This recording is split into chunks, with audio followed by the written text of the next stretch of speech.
Ladies and gentlemen, welcome back to the podcast. We haven't been here in a good long while. It's been like 8 months. Yeah, A lot has happened. it's been a while. Yeah, it's been a bad time. Yeah, not good. But we're back, and we decided to do something big.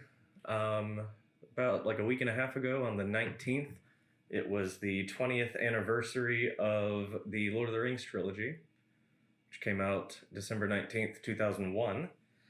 And so we marathoned all 11 and a half hours of The extended cuts, the extended cuts. which was, I will admit, very fun and also incredibly miserable. Yes, it's an experience for sure. I should probably say I am Zach Berman. I'm Ethan Berman. Forgot that we have to do that at the beginning. If you can't tell, we're a bit out of practice. But yeah, let's get into The Lord of the Rings. Now, what is your history with The Lord of the Rings? I know you'd seen the first two. I'd seen the first two. I showed you the first two. We had watched the first two together. And then before that, I had seen them a few times whenever we went to some of our parents' friends' houses. Yeah. And then we would just watch it, and I was too young to understand anything except for when the weird scrawny man bit the other small man's finger. That's a good way to talk about it. All right.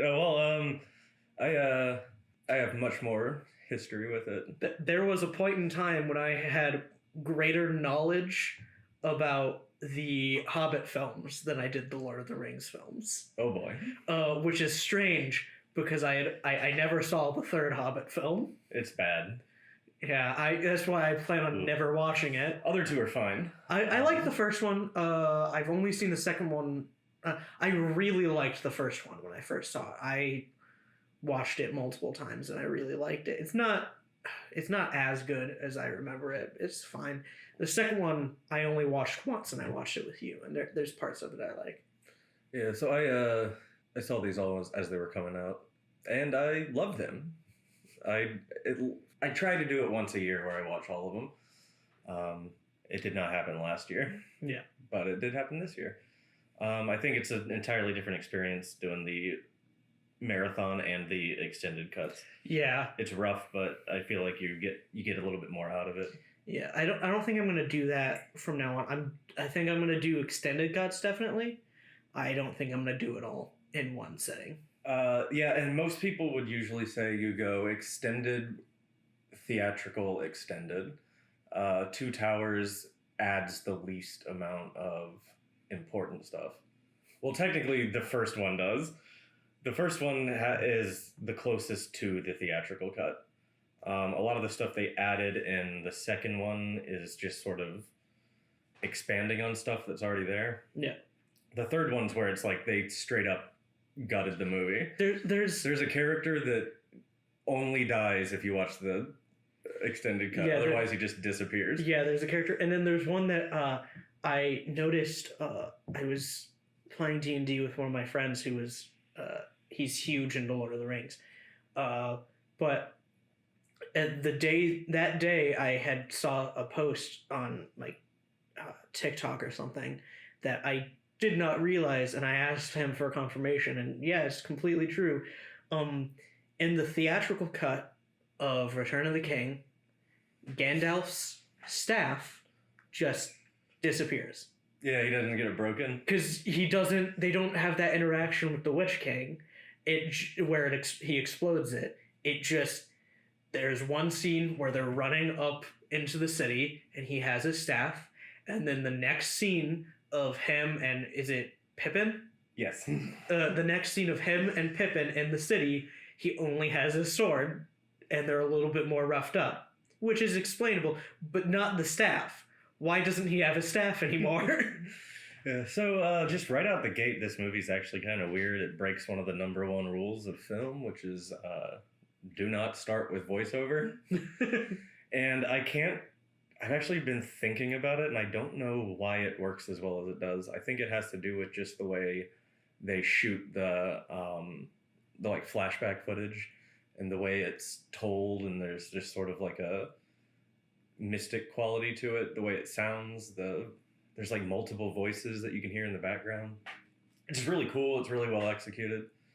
But it basically just sort of sets up the world for you, and it explains kind of what the ring is.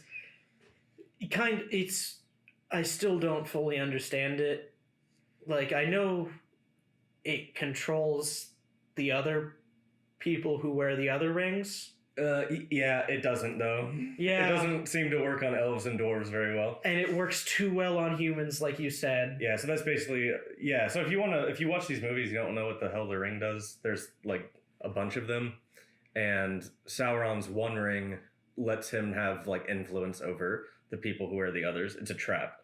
He gifts it to them as like a symbol of friendship, and then they put it on, and now they're part of his army. And then when you put it on, it basically turns you into a beacon so that Sauron can find you and take it back. Yeah. And it makes you invisible as a way to trick you into putting it on. Because what it does is it takes you kind of out of like the visuals of our world and takes you into a different world where only Sauron and that's the Wraith world. Yeah, then the ring wraiths can see you. Yeah, it's it doesn't do the best job explaining it, but you can still understand sort of. It's important. I think that's what it does well. It's explaining the importance of it as less what it specifically does. The ring with the invisibility is very good because it's they use it a couple times to turn invisible, and everything's fine. But then when they start interacting with the ring wraiths, first of all, the ring wraiths can see him while it's like that, and then also as soon as he puts it on, you see instantly the eye turns to him, and Frodo can see the eye turn to him. Yeah, Sauron even says, "I can see you" at one point. Yeah, I think it's the first time it happens, the eye turns to him. Frodo starts freaking out, and he hears, "I see you," and then the ring wraiths go after him and can see him, and then he can see their faces, which is as they look really cool when they're in the wraith world. Yeah, that's sort of their more their true form. Yeah, they don't really actually have one. They exist in between planes. They're like ghosts. Yeah, so we get that little introduction, and it's given by Galadriel, who we see later on in the movie, and then we go straight to the Shire. And honestly, my favorite part of the movie. It seems like a cool place to live. Everybody's just like partying all the time. It'd be fun, or maybe not fun, but just kind of, yeah. Like I feel like the night we see in the Shire is a lot more fun than it normally would be because it's his 111st birthday. Yeah. But otherwise, I don't know how much partying there would be. I think it would mostly just be sitting around doing nothing until you had to work like 2 hours a day. The answer is quite a bit of partying, actually. Really? Yeah, okay. They all kind of go all out for... Bilbo's rich, so it's... More extravagant, but they do have frequent parties. Okay. It seems like most people in the Shire are pretty rich, actually. Except for those Sackville Bagginses, who are always trying to gank Bilbo's shit. But yeah, so we get sort of introduced to the Shire, what they're all about. Get to know all the hobbits. I have a question. Is it explained in the books? Because obviously Frodo has parents who are not Bilbo, because Bilbo is his uncle. They are dead. They are dead. Okay, that's what I was going to ask. I was going to ask, who are his parents, and why are there only 2 Bagginses in this part of the Shire? What's this part of the Shire? Hobbiton. Because the other ones are from Sackville. Yeah. So it's like, are there no other Hobbiton Bagginses? And okay, they're dead. Yeah, so they're dead. Yeah, Bilbo adopted Frodo, who is his nephew. Yeah. And then there's also is it Merry or Pippin? One of them is also Frodo's cousin. The book wants you to know exactly how every single person is related. Yeah. It's the first few pages of explaining the Shire, isn't it just like a bunch of family trees that are written out? like they're not shown as family trees. It's just like this person is related to this person and this blah blah blah blah blah. Yeah, it's pretty bonkers. Yeah. It gets like, and Gandalf knows all of it. Of course he does. He's fucking Gandalf. Because he just likes to hang out there. Yeah. But yeah, so basically we get sort of an idea of what life is like in the Shire, and Bilbo Baggins from The Hobbit, who fought a dragon and stole a ring. And then passed out for a big battle. Wow, he didn't really do a whole lot in that. No, he didn't.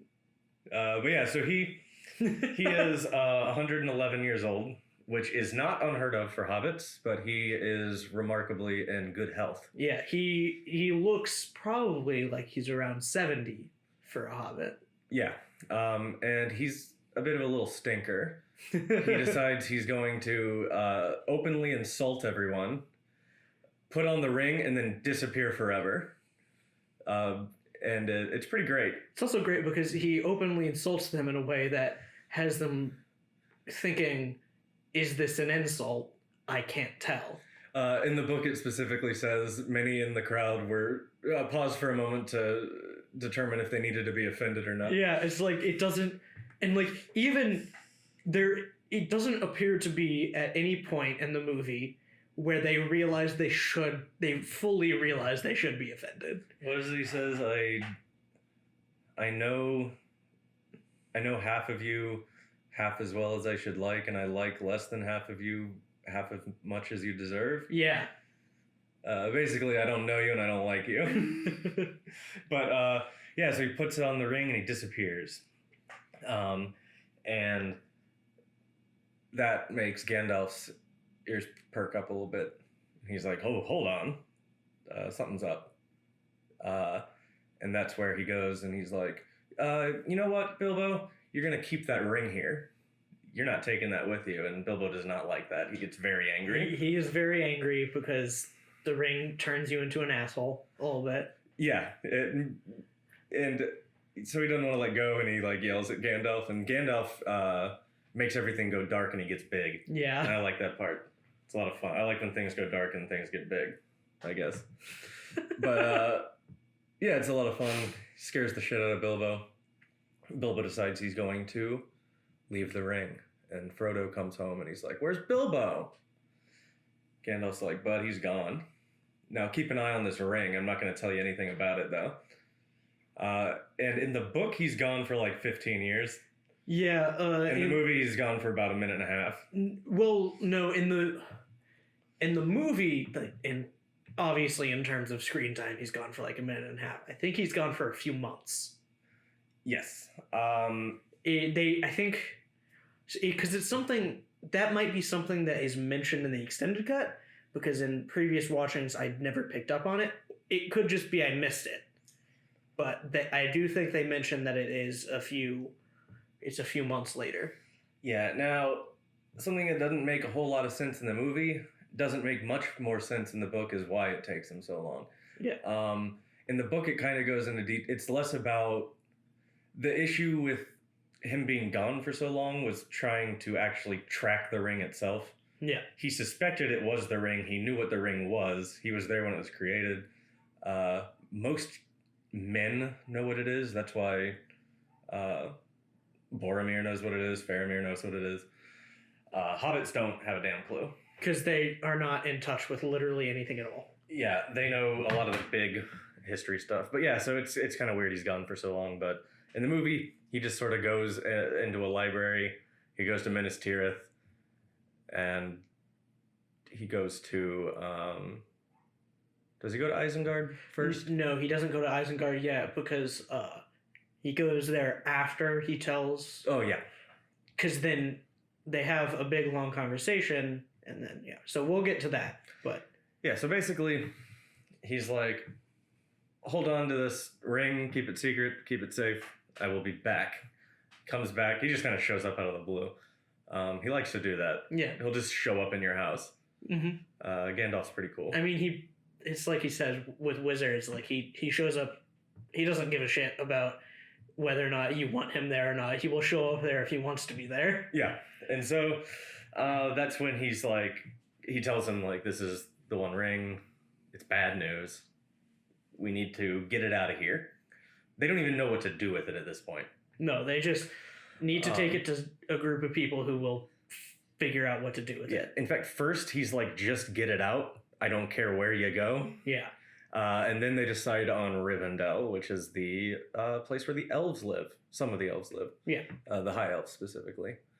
But they decide to he needs to leave the Shire and head to the town of Bree, which is right on the edge of the Shire.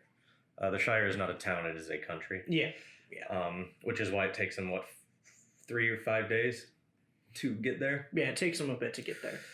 So initially it is just Frodo, but his gardener, Samwise Gamgee, is eavesdropping outside of the... I ain't dropping no eaves. Yeah, I ain't dropping no eaves, sir. But, Mr. Gandalf. Yeah, and so Gandalf punishes him by saying, you're going with him, and it's your job to be his bodyguard. Which is crazy. Yeah, I don't know how he kept it... kept his pee in when he was told that, because basically a demigod just said to him, like, if something happens to this other guy, you will have hell to pay. And so they head out, and then they run into the village idiots, Merry and Pippin. The best boys. Are less comic relief in the book, but I like that they are in the movies because they have a really solid character arc. They do. It's pretty good. In the book, they're just 2 guys.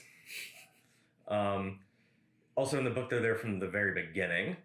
But here they were stealing crops. Yeah, and they just literally ran into Sam and Frodo. And don't they just need to run away because they're stealing stuff? So they just follow. Yeah, they just sleep with them. Frodo. And that's where they meet up with a ringwraith, who was one of the original human kings. Human kings, yes. Who was gifted one of the rings by Sauron. It turned them into ghost men who ride horses.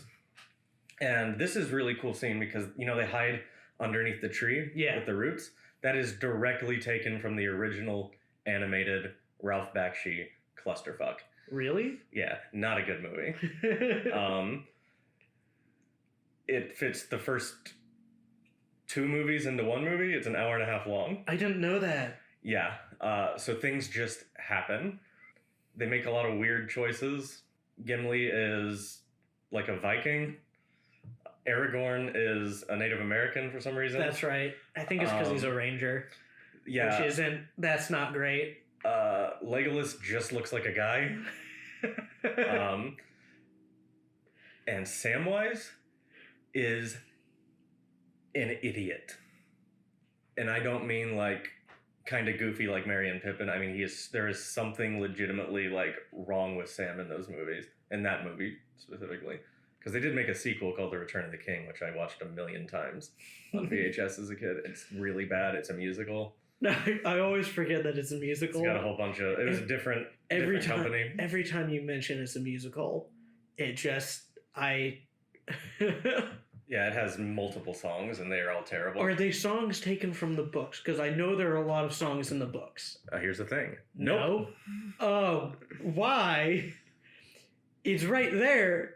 You could have done it. They even parodied it on South Park at one point. Of course they did. The music from the Return of the King animated film. I loved it as a kid, though.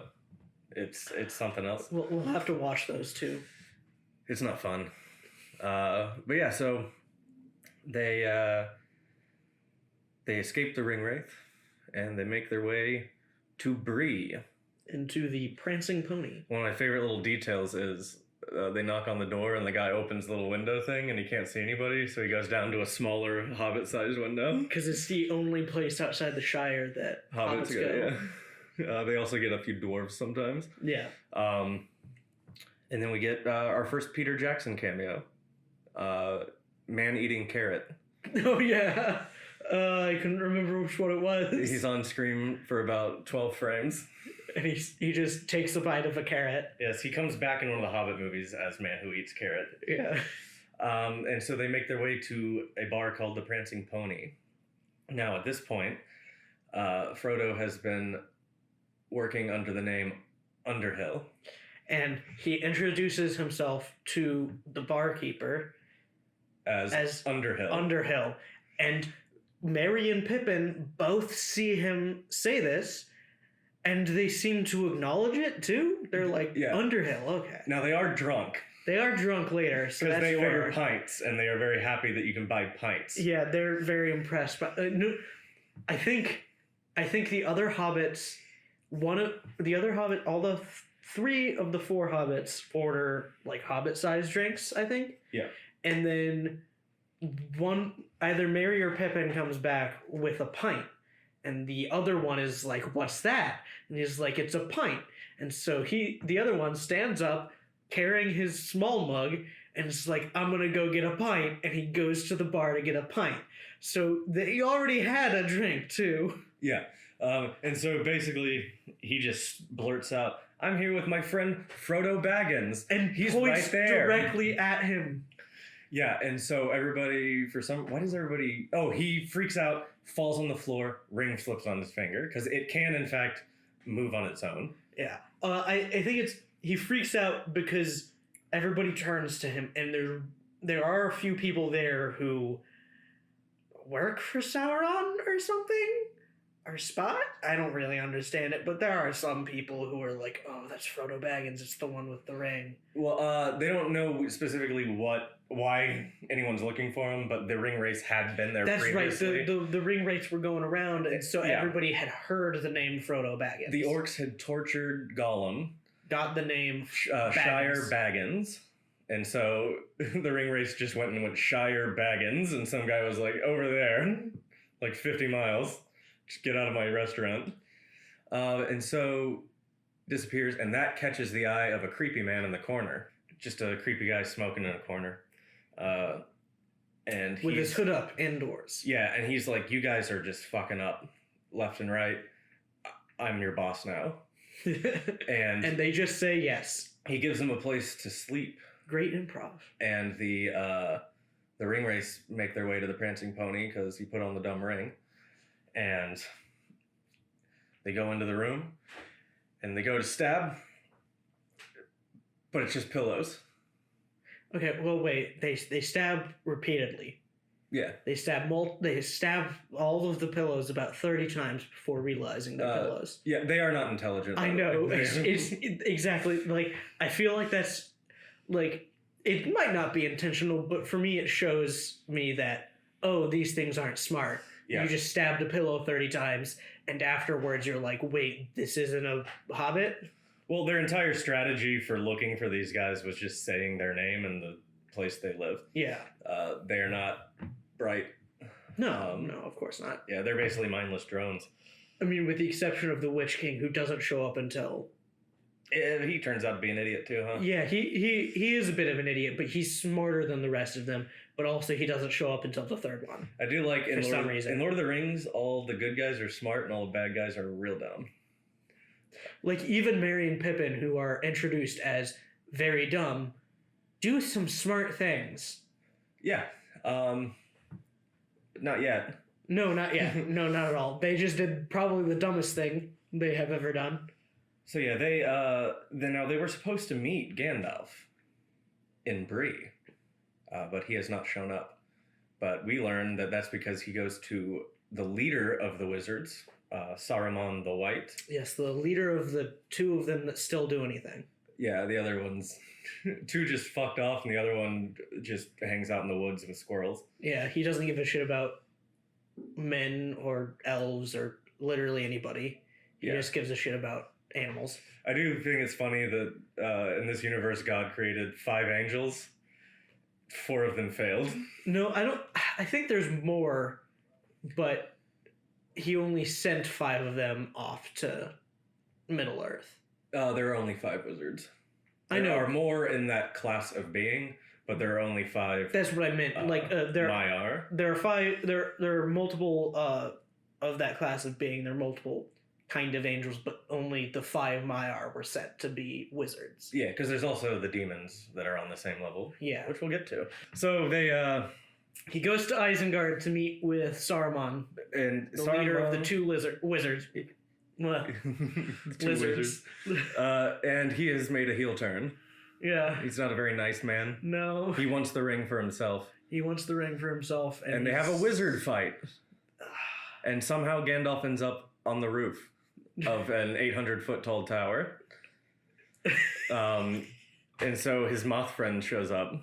Oh, I love the moth And friend. he whispers to the moth friend, which makes giant eagles come. And they save Gandalf's life. And so Aragorn's like, we got to get to Rivendell. I am kind of an elf. And so... Wait, I don't think we've touched... I mean, hopefully people who are listening to this know at least this little bit. We didn't touch on the fact that Strider is Aragorn. Well, we haven't gotten there yet. I know, but I think you just called him Aragorn. Oh. Strider. Strider, there we go. As he will be known for the rest of time by Samwise Gamgee. It's Strider, which I love that he still calls him Strider. It's a lot cooler than Aragorn. Aragorn just sounds like a guy's name. Strider sounds like a superhero. I like them both. Strider's the name of a video game on Sega Genesis. You're a man with a sword. You can jump on walls. Had nothing to do with anything. I mean, it had a little bit. And so they're making their way to Rivendell, and they go to a little ruinous little fortress watchtower called Weathertop. And they camp out there, and the dumbass hobbits decide to make a campfire. On the side of this Giant... big thing where there's literally nothing for miles, and you can see the fire for miles away.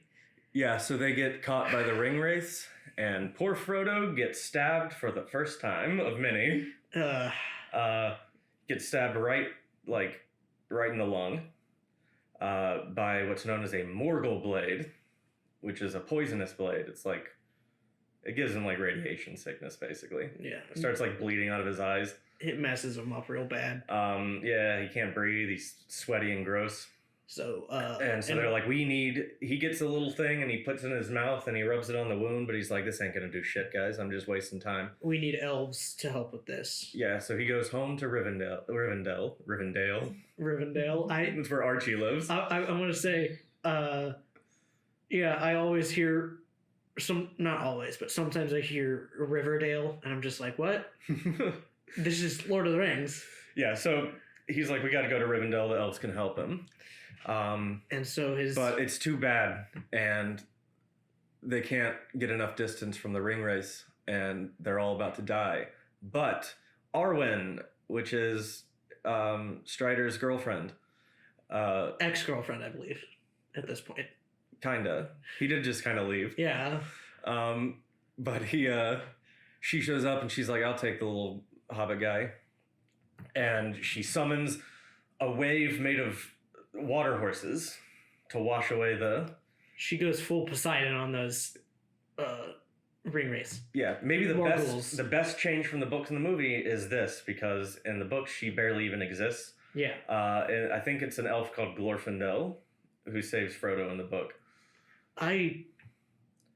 Is that all he does? Is that all the character does in the movie? In the book, I mean? No, he's in a lot. Okay, he is, because I've heard that name before in The Martian. Yeah. Whenever they introduce Project Elrond, and the director of NASA is like, if we're going to call something Project Elrond, I would like my codename to be Glorfindel. And so I assumed that was a character that I just never heard of. And then I was like, wait, is that all he does in the book? And like, he just took that as his nickname. But okay, so I think it's the big thing he does, but he's in it more than that. He does more stuff. Okay. He has It's a great name. If it is in fact Glorfindel, I know there is an elf. I know there is an elf called Glorfindel. I don't know if that's the one that saves him, but I think it is. But yeah, so he gets saved, and he wakes up in Rivendell, and Gandalf is there.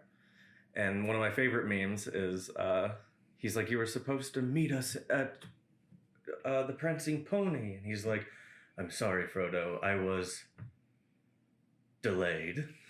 And the meme is he says, I was delayed, and it immediately cuts to a guy at a rave dressed like Gandalf swinging glow sticks around. Yes, I love it.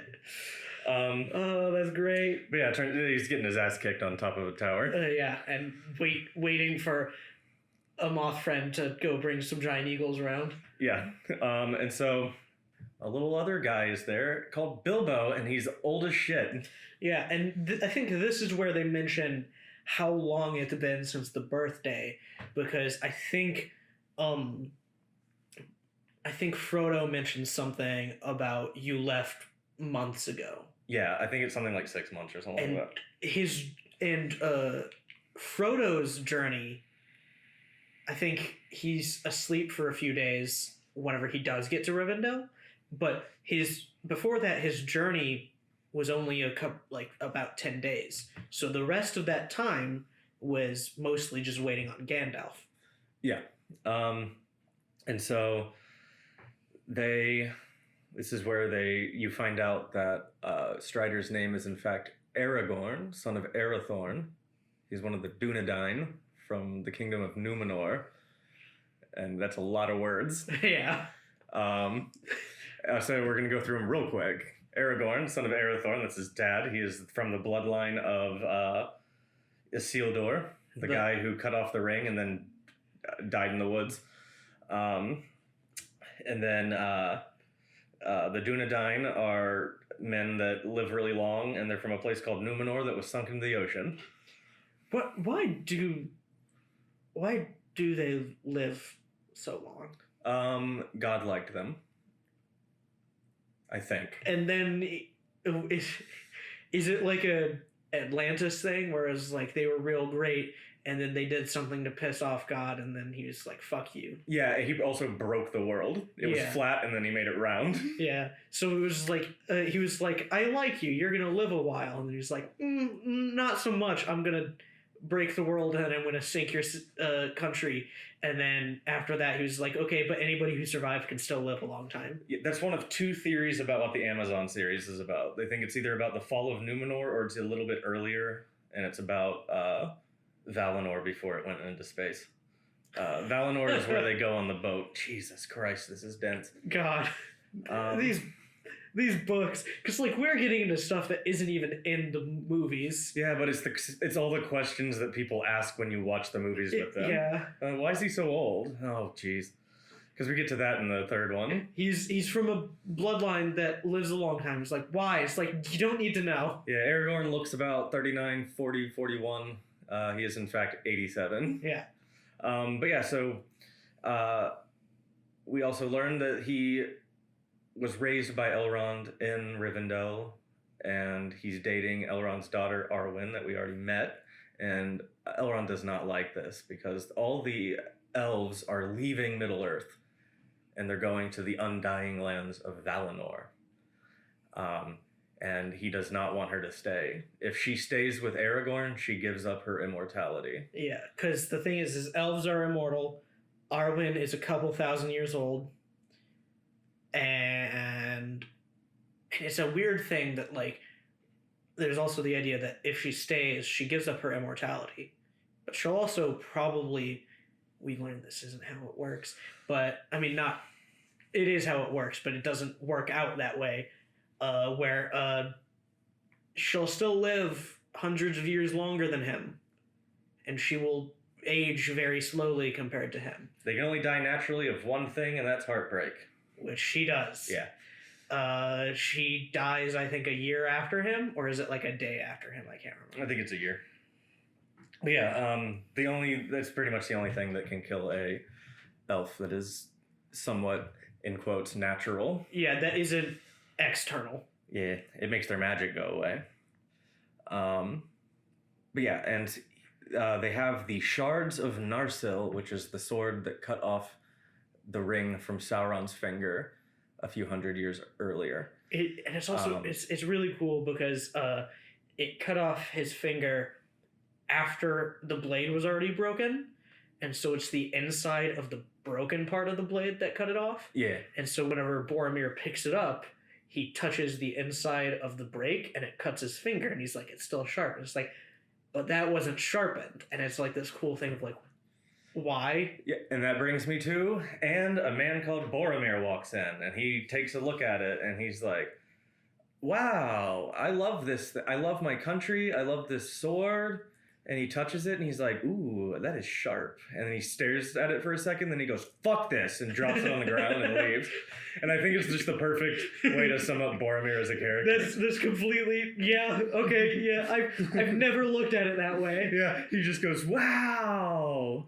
I think I've only ever seen it from the perspective. Fuck. I've only seen it from the perspective of he comes in and talks about the history of it and then leaves. I've never thought of it as like, I love this sword, blah blah blah. It cut me. Fuck it. No. I think he just realizes that it kind of represents that he's not going to get in control of Minas Tirith. Yeah. If somebody picks up the sword. Yeah, it's a reminder that he isn't the real heir. Yeah, and so Aragorn goes and he picks it up and he puts it back on gently, and we have the Council of Elrond.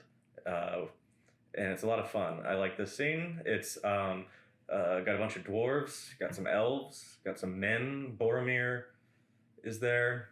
It's got the only dwarves in the movie other than Gimli. Yeah, one of them is his dad. Yeah, and after this scene, there are no more dwarves in any of the movies. Yeah, they got better shit to do. Yeah. So basically, the Council of Elrond is to determine what the hell to do with this thing. And Boromir wants to use it as a weapon. And everyone unanimously is like, Because we all know what happens when humans put on the ring. It's bad news. It's bad. Yeah, and so, Gimli's like, I'll destroy it, and he breaks his axe on it. And that's another fun meme. Yeah, where he destroys the ring. Yeah, it's I love that where he slams his hammer down, or axe. It's axe. I'm an idiot.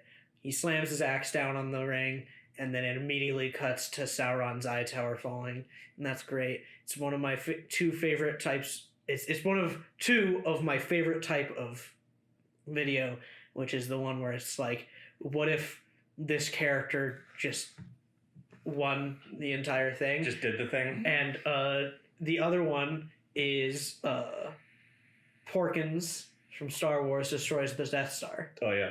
Where it uses the only two. It uses two of the only three shots of Porkins on repeat for about 2 minutes. Yeah, and then he just blows it up. Yeah. But yeah, so we also get so basically some of them think they should keep it at Rivendell, some of them think they should use it as a weapon against Sauron, some of them think that they can just destroy it with their axe, and then Gandalf basically just starts swearing in front of Elrond. He starts speaking black speech, which is the equivalent of walking into a church and going, fuck! God damn! Or going into a church and talking about how much you love Satan. Yeah, and it just it sucks the air out of the room. And that's where he's like, look, I did a lot of research on this in a musty, stinky old library, and I tortured Gollum. He tortures Gollum, by the way. It's in the book. Yeah, Gollum gets tortured twice. He gets tortured more than that, too. Yeah. It's like 3 or 4 times total over his life. And also... That's why he has all those whip marks on his back. Yeah. But he also, I think that was when he used to be a thief. He got kicked out of his hobbit town. Yeah. I think they probably whipped him there too. Yeah, that makes sense. Maybe he was just kinky. I'm not gonna even a little frogman. I'm not gonna judge. No, don't make me think about Gollum. Because most of his scars are exclusively on his back. That's the weird thing about it. But when they torture him in the movie, they have him on a rack over fire. They don't whip him. Oh, God. Anyway, so everybody starts screaming at each other and arguing about who should take it, and that's where Frodo's like, I will take the ring. I will do it. And Gandalf looks very sad, and then he goes, you know what? You should do it, bud. Oh, yeah, before that, it's Elrond reveals that he knows the only way to destroy the ring, and that he was very close to doing it. He just sat there and watched. Yeah, he just sat there and watched, which is another great meme of like, why the fuck didn't you just push him into the lava? why didn't you just push Aragorn's great-great-granddaddy into the fire? Yeah, Isildur. Isildur, that's right. I couldn't remember his name, so I just called him great-great-granddaddy. Which I do not think is the correct number of greats.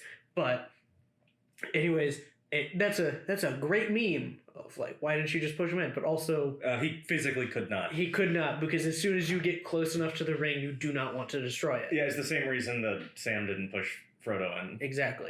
It's not because he cares too much about the other person. It's because as soon as you get close enough to the ring, even if it doesn't influence you to use it or keep it or anything, you don't want to destroy it. Yeah. Basically, the only way you can destroy the fucker is on accident. Which is what happens. It is. We'll get to that. And so everybody's yelling at each other. Frodo says he will take the ring because he's a dumbass. I was thinking this the other night. I was like, what would be a funny thing to be going on in his head at that moment? And what if he goes, I already got stabbed once. What are the chances it's going to happen again? I'll take it. It's a 200% chance. He makes about 4 days. Yeah, it's how many? I think he gets stabbed 2 more times. He does. So it's a 200% chance he will get stabbed again. Yes. And so that's where we get the like one line of dialogue Legolas says indirectly to Frodo. Yeah, it's that's one of my favorite things because like it makes a little bit sense where like this is one of it's only in this movie that they are together. Yeah, also Legolas only talks to Aragorn and Gimli. Yeah, Legolas does not talk a lot. He, especially if you do not speak to him, he usually doesn't talk to you. But it's the one line of dialogue that he speaks to Frodo, which is the, you have my bow. Yes. This is also where you get Boromir's classic line. One does not simply walk into Mordor. Yeah. And then the next, 9 or 10 hours of the movie is about how they simply walk into Mordor. Yeah. They just walk right in. Well, to be fair, they climb. They climb stairs. And when we say climb stairs, we don't mean the normal type of climbing stairs. No, we mean a ladder. We mean literally climbing stairs. Yes. And so they decide they're going to make their way to Mordor. And so they sort of head out. They are now the Fellowship of the Ring, briefly. And so they make their way. For the length of the movie. And they're going on some mountains. Wait, it gets to a really good part too, right? When they're about to leave Rivendell, where everyone's like, Frodo, you lead the way. You show us where we're going. And they get to just outside the gates of Rivendell, and he stops, and he's like, where do I go? And Gandalf is like, just go to the right. Go to the right. And then he goes to the right, and it's like, why did you do this? You don't know what the fuck you're doing. Yeah, then we get to the part, one of a few parts that legitimately still kind of confuses me. I found ways to kind of justify it, but they're on a mountain, they hear something, and an army of birds that work for Sauron go overhead, and they have been made.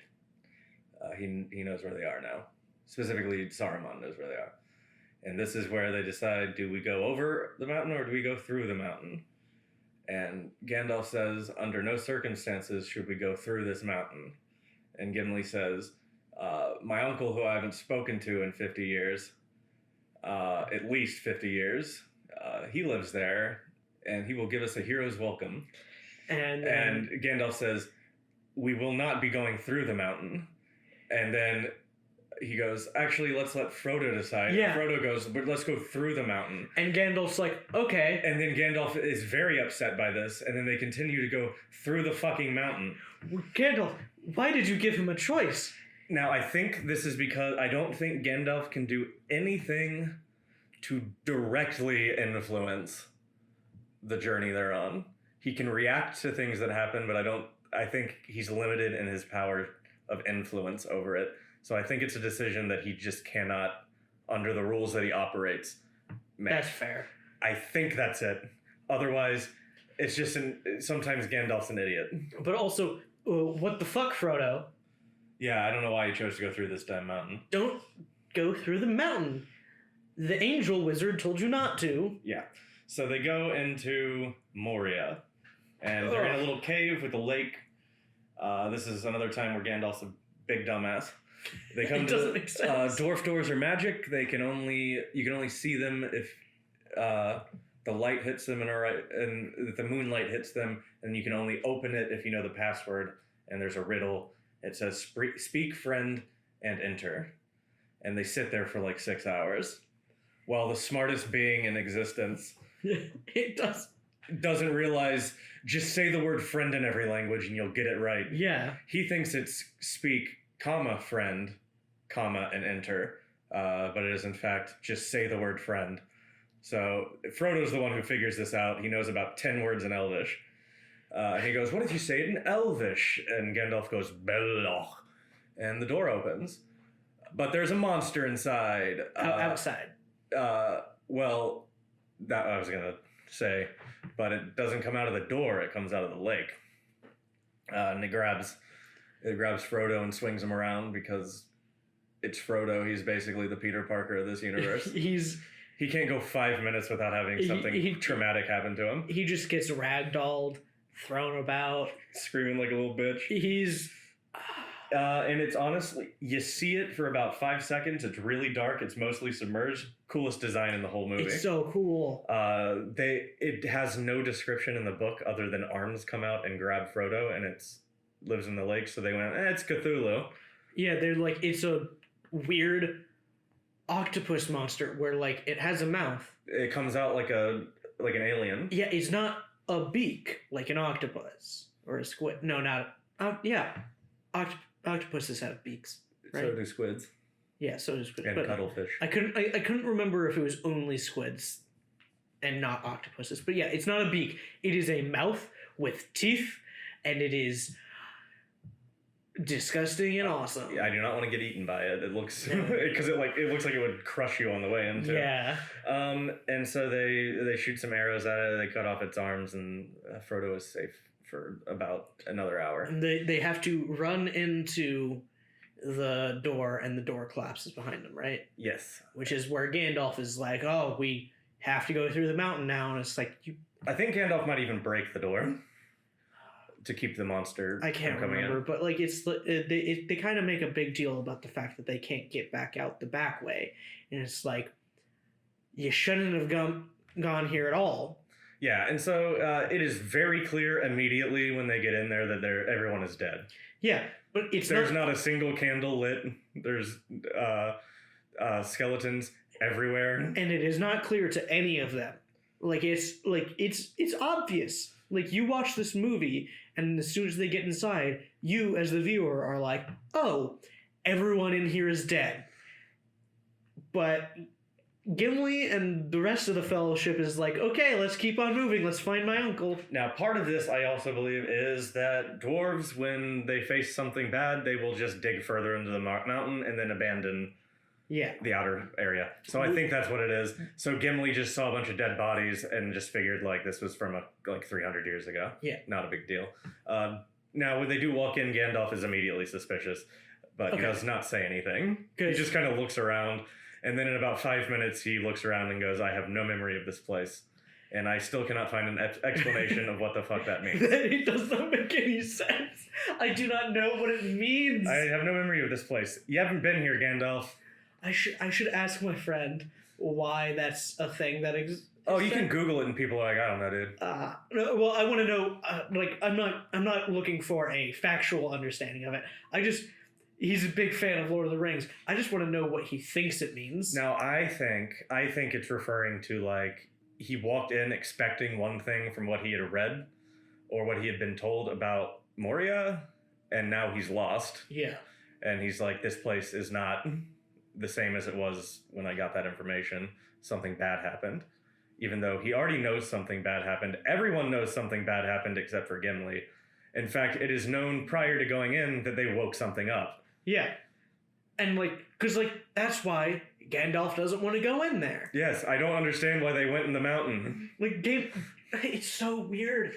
Because Gandalf didn't want to go in there. And it's like, with your understanding of it, of this isn't what I was expecting based off of what I know about it.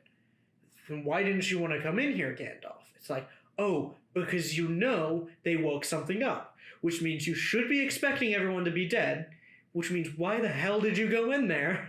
Yeah.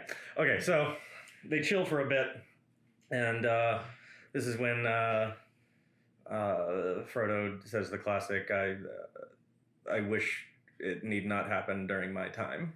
And that's where he says we don't get to choose, you know, what is it he says? I don't know. We don't get to choose the course of our life. We can only choose what to do with the time that we're given. Blah, blah, blah, blah, blah. Anyway, they see Gollum slinking around. Yeah. And he's like, oh, hey, there's Gollum. And Frodo's like, oh, shit, dude. And Gandalf's like, that's fine. He's been following us for I think weeks. Frodo's like, I think there's something following us. And he goes, yeah. And then Gandalf is like, oh, he's like, yeah, it's Gollum. He's been following us for a few weeks now. It's like, what? What? Why didn't you say anything? Gandalf, why don't you say things? Like, it's... Part of me kind of understands why he doesn't. He didn't want to worry. He already knew that Frodo was afraid of Gollum. That makes sense. Gandalf is not afraid of Gollum. And but there's parts of it where it's like, why doesn't he mention anything about like this looks really bad whenever they walk in? And it's like, oh, but like, first of all, it doesn't matter because the door got destroyed, so. Doesn't matter that it would go through. Also, nobody listens to him when he says things are bad. Yeah.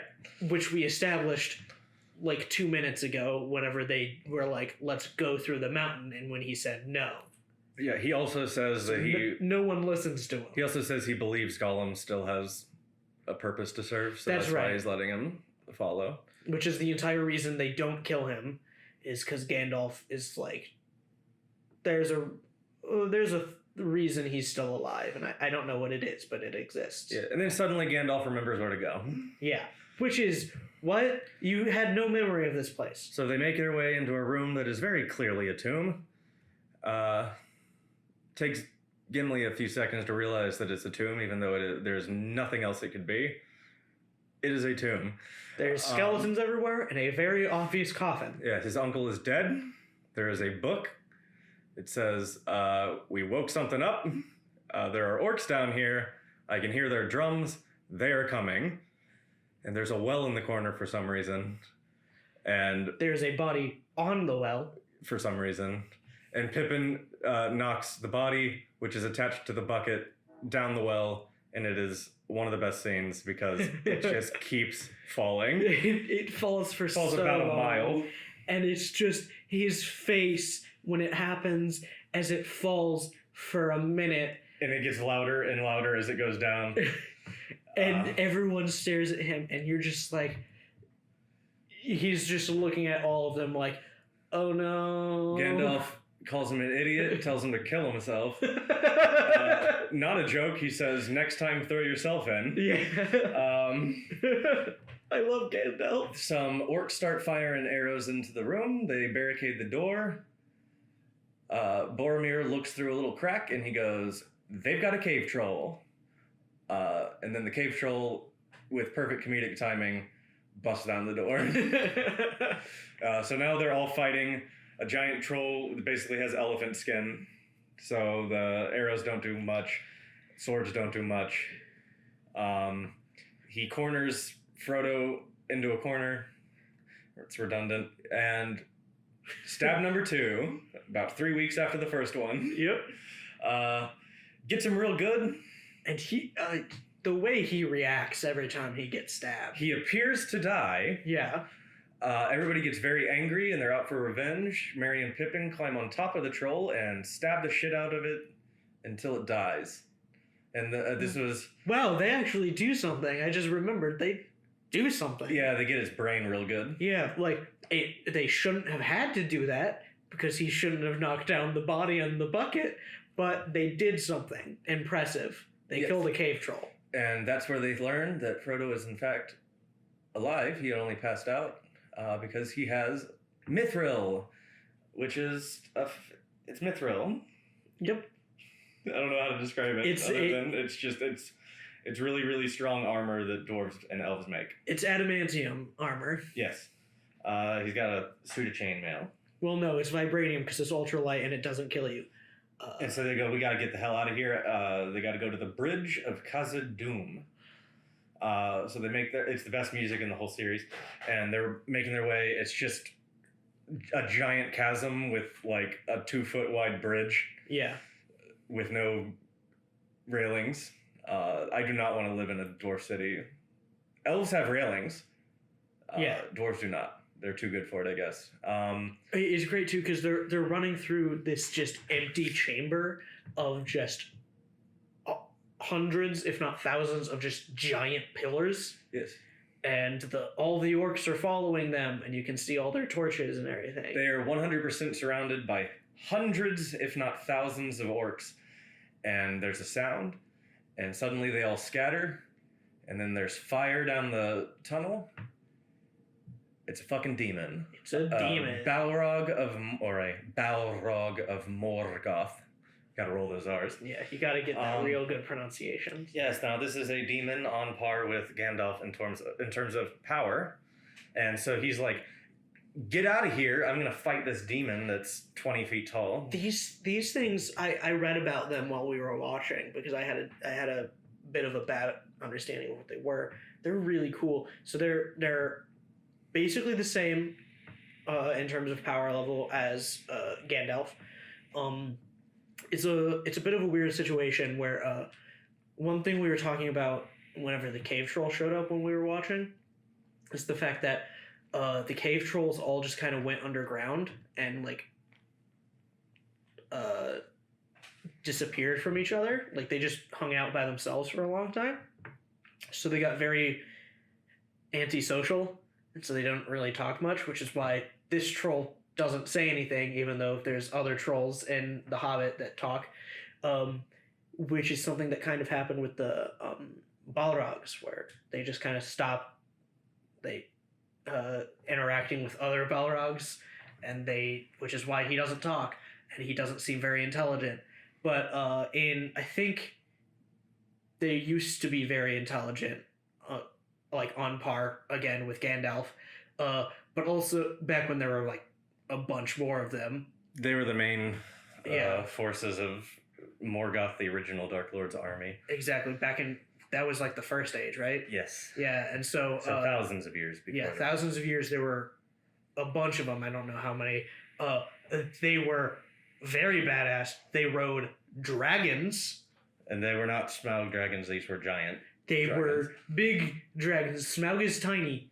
He's a tiny boy. These were big dragons because Balrog is much, much larger than a human or a Gandalf. Or a troll. Yeah. They're big boys. And they're very scary. But they do not know how many of them are left. It's possible this is the last one, but it's not likely. Yeah, so the only two people who know the significance of this is Legolas and Gandalf. They're the only ones who would have ever encountered one of these. Anyway, Gandalf decides he's going to fight it on the bridge. He says a bunch of cool shit. I don't know what it means. He yells at it for a bit, and he breaks the bridge, and it falls, and it uses its little whip, and it pulls poor Gandalf to his doom. Everybody is very upset. Sad thing for Gandalf is it appears they were immediately next to the exit door. Yeah, they could have just left. Yeah, they could have just left. Honestly, Balrog doesn't seem that threatening when you're not in a confined space. Especially if he doesn't have his dragon. Especially, I don't think he would... he'd probably take one step outside and be like, yeah, I'm going back in there. It's a lot warmer in there. Yeah, it's a lot warmer, and also... I'm literally made of fire and smoke. Yeah, he's also been in the ground for thousands of years. Don't think he wants to go outside. Yeah, so they make their way out, and everybody is very broken up, but this is maybe the most brilliant, very specific detail in the whole thing. Legolas gets a lot of shit for being a boring character. He is not. He's just very quiet and stern. And he's very reserved. Yes. but the hobbits can't even stand up. They're so broken up. Everybody's crying, and then Legolas looks confused because this is in fact the first time Legolas, an immortal 10,000-year-old elf, has ever seen someone fucking die. Yeah. And like it's even more ridiculous because it is a person who is older and much more powerful than him. Yes. And so now they got to make their way to, where do they go next? They go to Lothlorien, which is where Galadriel is. That's right. Man, I forgot that was in this movie. I thought they just immediately got to the riverbank. Nope, they go to Lothlorien. No, yeah. Galadriel. Oh, God, there's so much. Galadriel is friends with Gandalf. There's also the other one who asks where Gandalf is, and they're like, he's fucking dead, bro. Isn't that her husband? I do not know. But yeah, so basically, she warns Frodo that somebody's going to try to take the ring. And he tries to give it to her, and she's like, if you gave this to me, I would have the best intentions, but it would ruin me. Yeah. Which is... Keep it, and then she gives them all a gift before they go. I'm trying to go through this a little quicker because we are still in the first movie. We were about an hour and a half deep into this. Oh, God. And so, because nothing else really happens in this movie, well, except for the one big thing.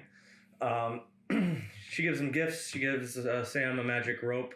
She gives Legolas a fancy bow. Does Boromir get a fucking horn? No, I think that's already his horn. I don't know.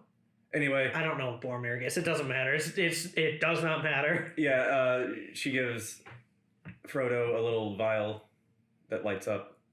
A glow stick. Gimli asks for her hair. Yeah. Because he's a little bit of a pervert. And so they make their way to the place with the giant statues. What does Aragorn get? I don't know. They all get a cloak. Nah. It's a magic camouflage cloak that they use once. And it turned into a rock. Yes. It's really cool. It is cool. They only do it once. It's a good effect. Nobody else does it. Nope. Could have been useful, actually. So they make their way down the river, and there's a place with some giant statues that are really cool. There's some ruins, and they're just kind of trying to figure out where to go next. And they kind of go off in the little area and do their own thing. Frodo is very upset following the death of Gandalf and being scared shitless by Galadriel. Yeah. And so he decides he's going to go off on his own. Boromir follows, and he tries to take the ring. And so Frodo puts on the ring, hides, runs away. But they've been trailed by not orcs, but, well, okay, they're orcs. But the Uruk-hai, which are special orcs. They're the big... They're bigger, stronger, smarter, harder, better, faster, stronger. They're big buff boys. They're buff boys. Yes, and they get into a big fight. Sam goes after Frodo, who is left. Merry and Pippin get kidnapped by the Uruk-hai. Aragorn and Legolas are fine. And Boromir gets dead as shit. Yeah. He makes up for his little mistake, and he gets shot about 8 times. With 2-inch thick arrows fired from point blank range. He tries to protect Merry and Pippin, which he does very well. Until he doesn't. Until he is dead, and then immediately they get captured. But like up until he has about 3 or 4 arrows in him, and he collapses to the ground, he does a very good job. Also, he keeps going. He does. He fights pretty well. And then there's the part where about 50% of the time I cry. Oh, it's so good. Aragorn goes up to him, and he says, I would have gone with you till the end, my brother, my captain, my king. And he fucking dies. Yeah. And it's really sad. Uh-huh. It's... Whew.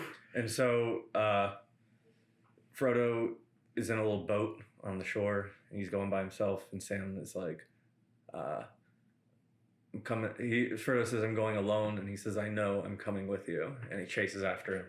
And they, what do you call it when they drug the river? Is that right? You drag a river, right? They dredge. They dredged the river. Is that right? I don't know. Something like that. They combed the desert. They combed the desert river. Behind the scenes to make sure there was nothing to step on. And the first take they did, Sean Astin sliced his foot open and needed stitches. Yeah. Anyway, it's the worst special effects shot because Sam cannot swim. So it goes underwater, and a few times. It's very clear that he is not underwater, in fact. A few times in these movies, they do underwater shots of people swimming, and it does not look good. Yeah, they do it twice, and I don't know what else they would have done. It's not worth spending $2 million building a giant tank for. Do they do that with Isildur? No, he's floating in a river. Yeah. He never actually goes underwater. He's floating on top. Is he? Because I thought there was a part where like the ring falls off and he's like reaching down and then he gets shot. Oh, maybe. I thought he was on his horse when he got shot and he fell off into a river. He did, and then he's like floating kind of. Okay, they do it 3 times. Yeah, he's facing downwards, but like I don't remember it looking nearly as bad. It depends on where they filmed it. They could have done it, but really they don't have. This isn't Titanic. They're not building a giant tank so they can submerge Sean Astin for 2 shots. No. But yeah, so Sam goes off with Frodo, and the Fellowship is broken. At the end of the movie, the Fellowship of the Ring. Yes. So let's get through this one a little quicker. Hopefully. Now we're to the. I don't know the books very well, so I don't have to go into that detail. But Two Towers came out 1 year later. This one starts with Gandalf fighting the Balrog of Morgoth. And you find out he continued to fight as they plummeted into the abyss, and they landed in a lake, and then they fought to the top of the mountain, and then they're on a tower, and then Gandalf, what did he say? I smote down the Balrog into the ruins. Yeah, so he kills it. And then he dies? Yes, he dies. Yeah. Because they're evenly matched, so. Yeah, so like he gets a little bit of an upper hand and kills it, but then it also just dies of his wounds. Yes, and so then we go to Frodo and Sam. From this point on, these are the worst parts of the movies. Yeah, which is sad because I love. They're not bad. These were actually. They're good. I liked Frodo and Sam the most when I was a kid. Now it just feels like there's less going on. It's okay. I'm not going to say it's not boring. It is more boring than the rest of it. Yes. And they realize they're still being followed by Gollum. Gollum shows up. Sam's like, let's kill his ass. And Frodo is like, no. He will be our guide. So Gollum is now leading them to Mordor because he knows the way. He spent a lot of time there. I don't remember why, but... it's because he was captured by the ring wraiths, and he was released by them. Yeah, but he lived there for like a ridiculously... I think he's just lazy. Okay, I don't know. I thought it was just that he knew the way because he made that way. He literally just came from there. Yeah, because when you play... I know it's not canon, That's but right, you play the video games, he's there. He's in Mordor for some reason. He's there for a long time. He's in the Shadow Gate. Oh, wait, no. It's... He works together with Shelob. Shelob protects him, and he provides her with food. That's right. That's what it is. That's right. I forgot. So he's stuck there for a few years. Yeah, he was in the games. He's with sexy Shelob, right? Yes, that's weird. Yeah. Merry and Pippin have been kidnapped by the orcs, because they believe that they are the hobbits they're looking for. Because that's the only information they have. Yeah, they carry them around on their backs. It's cute because they're half the time they're dummies, and they just flop around. And then Legolas, Gimli, and Aragorn are tracking them. They're going through Rohan right now, right? Yes. And the orcs are being pursued by the Rohirrim, which are the horse lords of Rohan. And there's a small battle, a little skirmish, and Merry and Pippin are smart. Yeah, and they leave their little their leaf tag on the ground. The clasp on their cloak, they leave it on the ground. It's the first time we see them do something very smart. Other than, actually no, it's the second time because they killed the cave troll. Mhm. But this is the second time we see them do something very, very smart, which is they leave something behind. They leave some clues. So that Aragorn is able to track them. Yes, and so they are... Better. He was already good at tracking them. They're able to escape, and they make their way towards Fangorn Forest.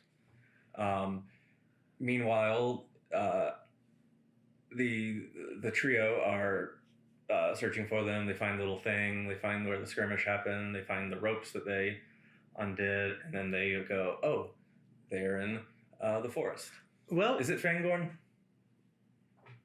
Yes. we skipped something because we skipped the thing that we wanted to talk about because it's the behind the scenes story everyone wants to talk about. Oh, yeah. So he finds the clasp from the cloak. He thinks they're dead. And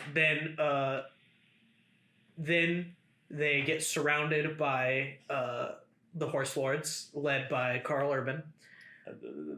Éomer. Éomer, yeah. Love him. He's great. Except when he's sexist in the third movie. And a bit mean to the Hobbit. Anyways. And he's like, we're tracking... Aragorn is like, we're tracking some orcs. They've got some hobbits. And Éomer is like, oh, we're also tracking some orcs. We killed them. They're like, did you find any hobbits? And he's like, we left none alive, which is not an answer. Also, you would probably know if you killed some hobbits. Just ask your men, did you see anything that looked like little humans and not orcs? But he doesn't give him that answer. And he's like, you can go check the battlefield. Everyone's dead. We set a bonfire for the bodies. They go up. They find the bonfire. They find all of the helmets and armor that the orcs had.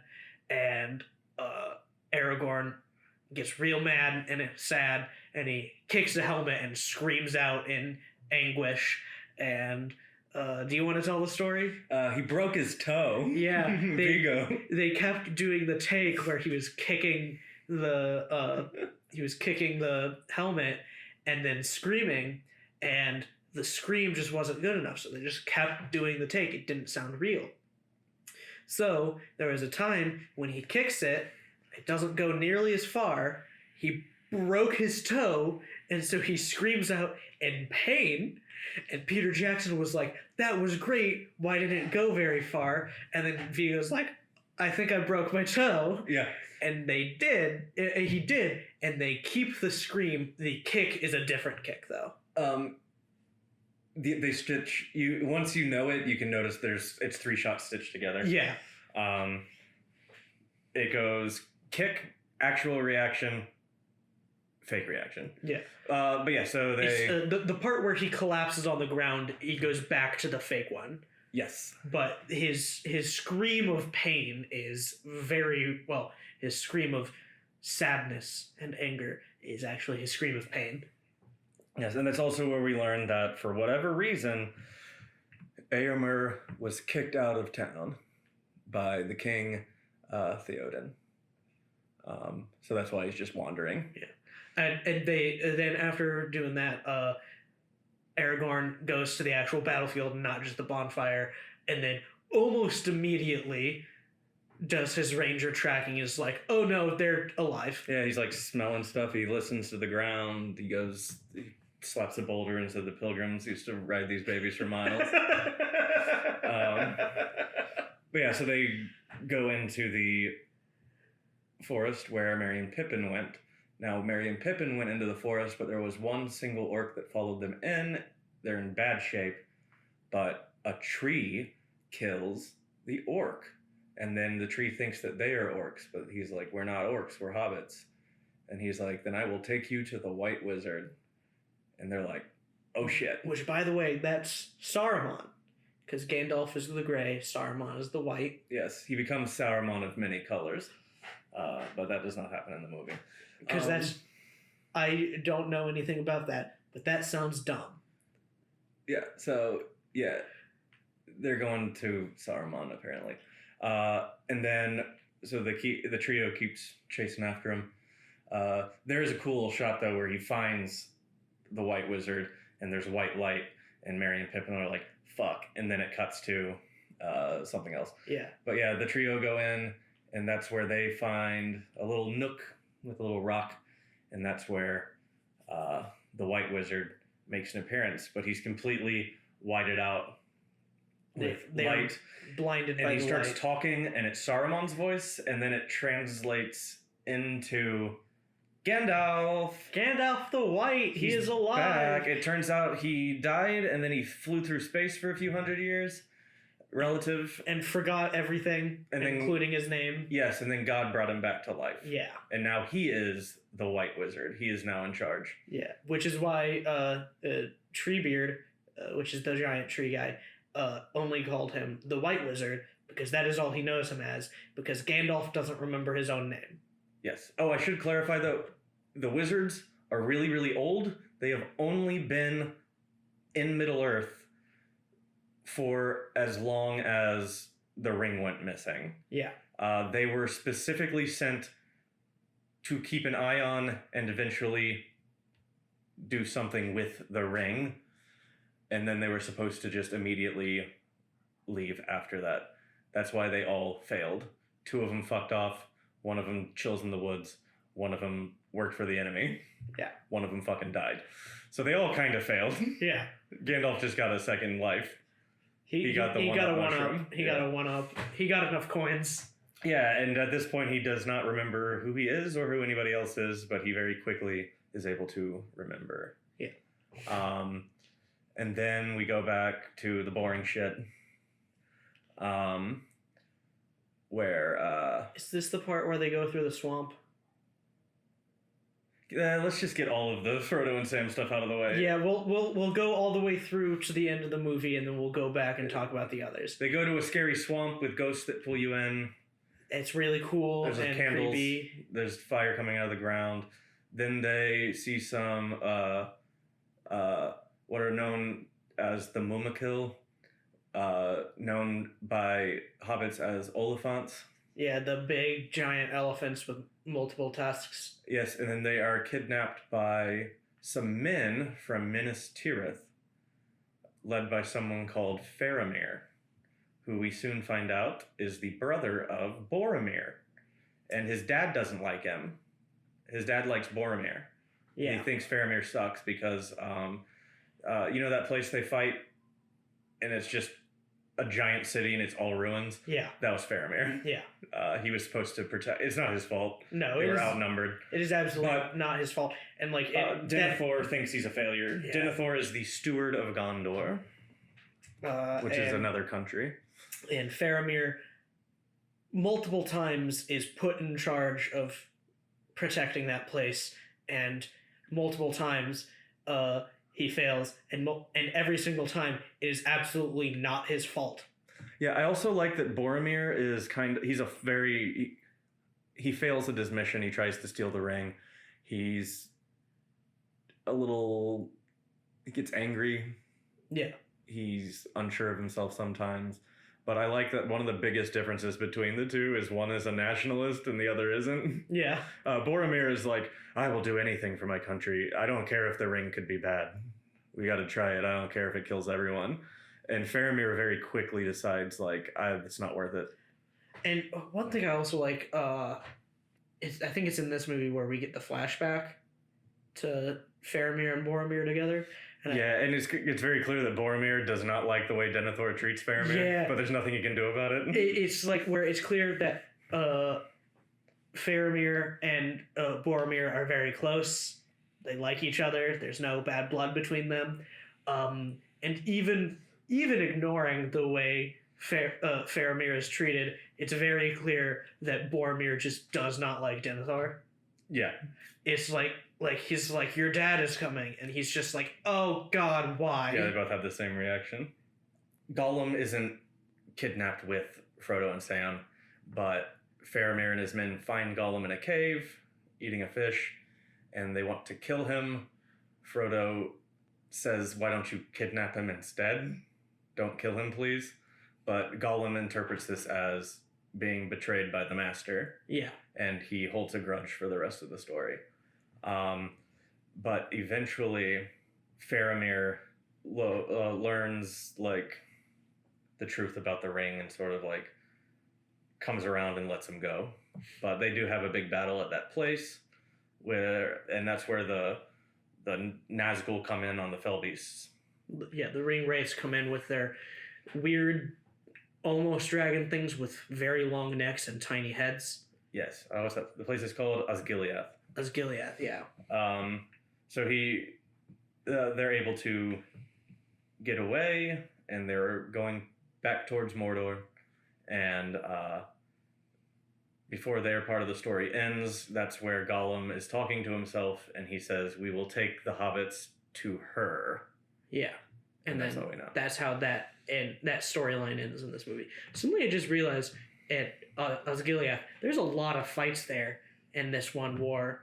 Where first of all, so Faramir is put in charge of it. Then the orcs show up and take it, and that makes his dad hate him. Then in the flashback, Boromir and Faramir take it back. Then they take Faramir is doing all the stuff. He kidnaps the hobbits and takes them to that place, and the orcs attack again. And now the Nazgul are here. They fight them back. They keep hold of the place, and then in the third one, it gets attacked again, and they lose it. And then again, Faramir is sent out to try to take it back. So multiple different times they fight there. The thing I like about it is we don't get actually introduced to Denethor and like how fucked up he is in the head until the third movie. Yeah. But it's a nice way to set up that he's really bad at leading, because why in the hell does he insist on to continue gaining and losing this territory where no one lives? It is a barren wasteland. It's a wasteland. It looks like Mad Max. There's no it doesn't do anything. And it's like, rubble. Like each time it happens, you're like, oh, this is kind of pointless. You don't need this place. And then the last time he does it, when in the third movie, when he sends Faramir out, and it's like we barely have any riders. They have almost their entire army there. They're just gonna get picked off, and he's like, Faramir, you need to do this, or you're either gonna die there, or you're gonna die here, or something. Like, you're worthless. Go prove to me that you're not worthless. And he basically sends him to his death. And it's like, oh, you just suck. Yeah. You're just an idiot. Yeah, so that's basically it for Sam and Frodo. Oh, wait, there's the moment where Frodo says something about, like, what are we supposed to do when we live in such times? And he's like, it's like the old stories that we love, where it's like horrible things happen and people die, but the whole point is that there are things worth fighting for. Yeah. And I cry most of the time when Sam opens his stupid mouth. I love Sam. Everything he says is so sincere. Yeah, he's great. All right, so we got that out of the way, thank God. So now we can just care about the good stuff. The great stuff, sorry. Yeah. That stuff is good too, because Faramir's great, and so is Sam. So basically, the story's split into Sam and Frodo destroy the ring, everybody else gather an army to not defeat Sauron, distract, but to hold off just long enough. So they're like, we need to go see what the hell is going on with Rohan, because Saruman is building a massive army in Isengard, and it goes Isengard, Fangorn Forest, Rohan. Yeah, they're right next to each other. So it's basically on the border of Rohan. And he's like, we gotta rally the troops, figure out what's going on. So they make their way to Edoras, which is the cool city on the hill. It's so cool. It looks like Skyrim. It does. It looks exactly like, or Skyrim looks exactly like it. Where the longhouses and stuff like that. So they go and they're like, we would like to meet with Theoden, please. And they try to take Gandalf's staff and everybody's weapons, but he's like, "You wouldn't part an old man with his walking stick, would you?" And they're like, "Fine, you can come in," and he does a little wink. He's also at this point pretending to be Gandalf the Grey. Yes, he's wearing a thing, like a cloak around him, and he's limping and he's hunched over a little bit. And so they go in, and he turns out Theoden is not well. No. He looks like shit. And he's being manipulated by a guy whose name is Wormtongue. Grimo Wormtongue. It says, I don't know, what would you call him? Advisor? Yeah, his advisor. Or his servant. Vizier? Yeah, and so he... and Grima's like, "Why did you let him keep his staff? Are you guys idiots?" Yeah, so it turns out that Saruman is like directly controlling Theoden. He is full on possessed, and so Gandalf does a little exorcism. It's the funnest. It's your favorite shot in the movie where he like knocks him back, and as he goes back, it cuts to Saruman flying across the room in Isengard. It's such a good cut, and it's one of my favorite scenes because it has that cut, which is just it's perfect.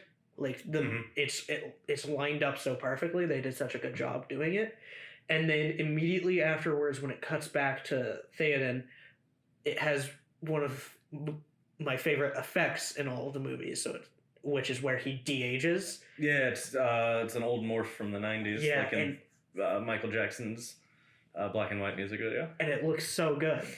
Yeah, it's really good. But he is better. He learns that his son was killed. Oh God, this. Oh. And they have in the extended scene. They have a little funeral. His niece, Eowyn, who we'll see a lot of, sings a little song in like Old English. It's very sad. This scene kills me. It's so sad. Yeah, and then he's when like... he talks to Gandalf at his son's grave. Yeah, he's got the flowers, and he says that they've grown for generations on his forefathers' graves, and now it'll be the last time because the bloodline's going to end because everybody's going to fucking die. Yeah, he says no one should ever have to bury their son. Yeah, and like, it's like... Oh, God. I do like that this movie's... Peter Jackson's good at this. It does not wear out its welcome, and it quickly goes back to something a little bit more cheerful, but when something heartbreaking happens in these movies, it hits hard. Yeah, it does. They were smart to make it hit hard and hit fast. And it's sad because it's like, even if we win, like even if everything goes well and they win, still his not dynasty, but like his, portion of rulership, like it's no longer going to be his direct bloodline. Because his son is dead, and he doesn't have any other sons, so it's not going to pass on to his direct bloodline. It's going to pass on to Carl Urban. Éomer, which means like his nephew or something. Mm-hmm. So even if they all survive, it is the end of his direct line of ruling.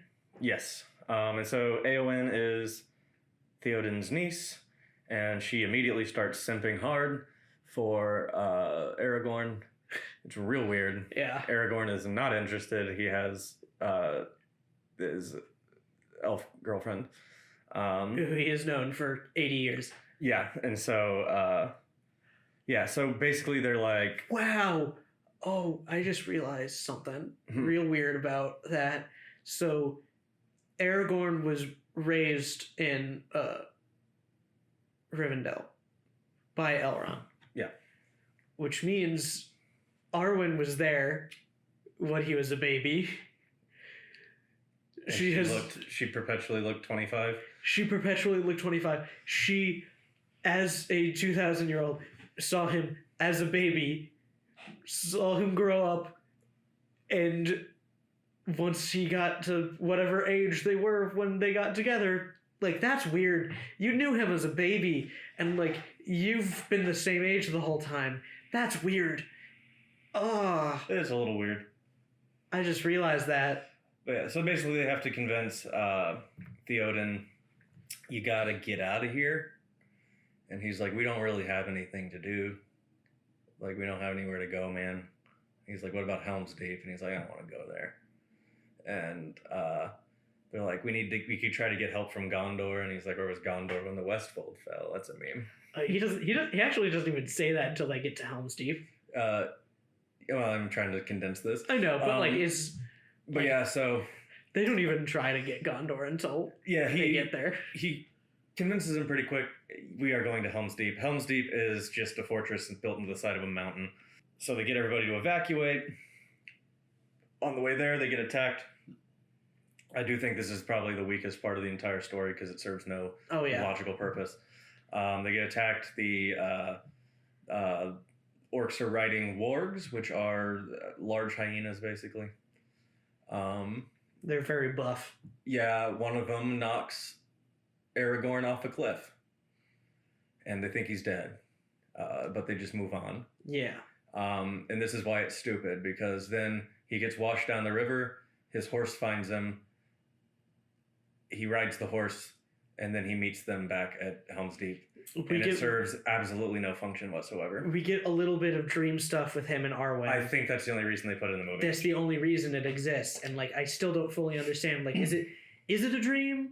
If it is a very good dream. That's what she says. Because like it's very clear. Like their interactions in the dream are very clear. Where it's like it's very clear that this was a past conversation they had. I think. But then there's weird stuff that happens where I'm like, is she physically there though? I don't know. It's confusing. Anyways, he gets back and he rides back to Helm's Deep and they're just like, you're alive. And he was like, yep. Orcs are on their way. So they're making their way to Helm's Deep. They're now at Helm's Deep. Yeah, they're at Helm's Deep and so is he. Okay, so yeah. This is where you get the cool part. I always liked it as a kid. I still like it now when Aragorn comes back and just the way he opens the doors. Yeah. He swings both of them open, like just boom, and he walks in. And so basically it's like we don't have a lot of people, we don't have a lot of time, so it ends up being where like all of the children have to fight as well, so they're rallying the troops. Meanwhile, Merry and Pippin are still with Treebeard, the Ent. We didn't really talk about him much. Ents are they're the oldest living things in Middle-earth. The oldest living thing in Middle-earth in general is Treebeard. Yeah.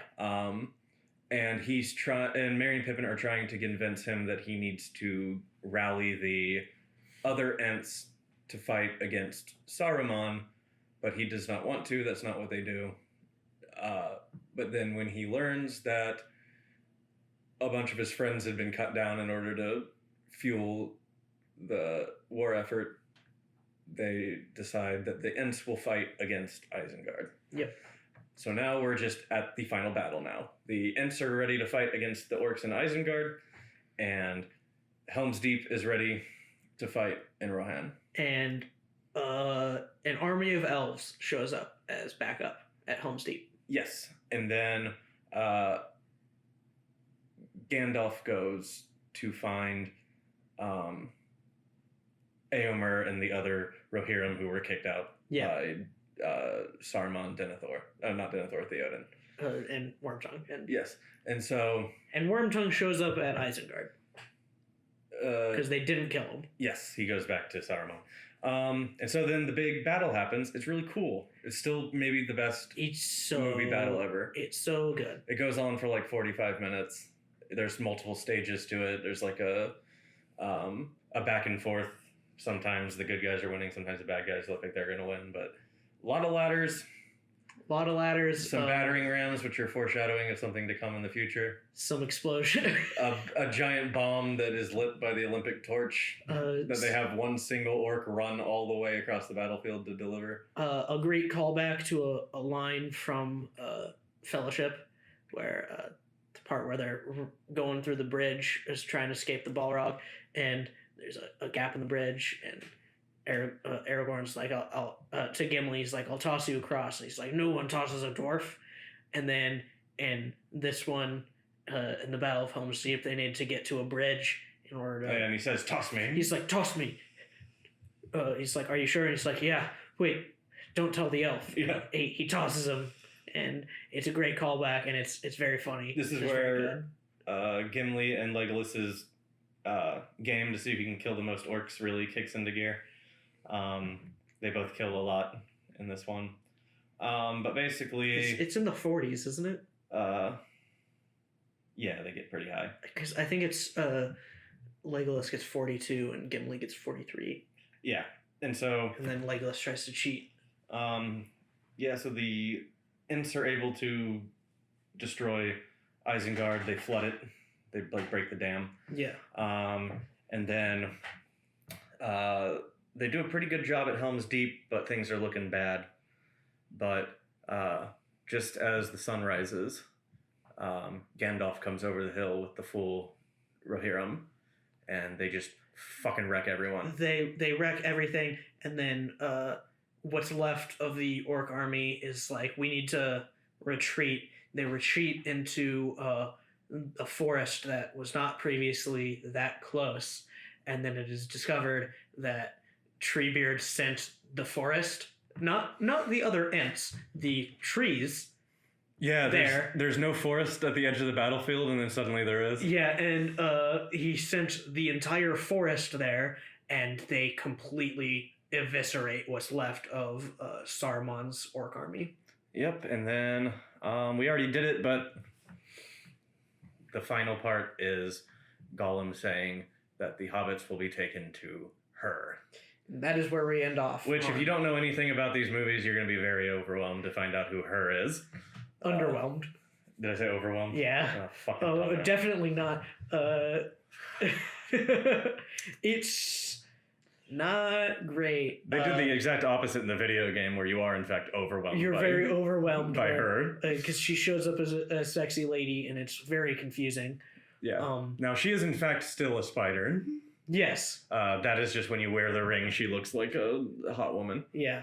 But no. Anyways, and in this movie, I think it's great because I still don't think she might be named once. I do not remember her ever being referred to by name in the movie, but like you said, she is about 3 times. I can't remember any of them. A couple of orcs say it. Gollum says it once. Okay. I do not remember anybody ever calling her Shelob. I think Saruman says it once. I'm going to trust you. But yeah, so Return of the King, my least favorite one, but the one that won 17 Oscars. It's very good. Way too long. Yeah. Especially this extended cut. Oh, God. Freaking, like... But we open on 5 hours. The origins of Gollum. And I think I'll just take this opportunity, if you are big fans of the movies but know nothing about Tolkien and how he wrote things. Smeagol and Deagol are actually Smeagol and Deagol. Isengard is Isengard. There's a lot of names that are pronounced wrong, and it's usually for the better. Yeah. But yeah, so this is where we finally see Smeagol and his cousin Deagol are hobbits. They are the Stores. They are the river hobbits. They're hobbitses.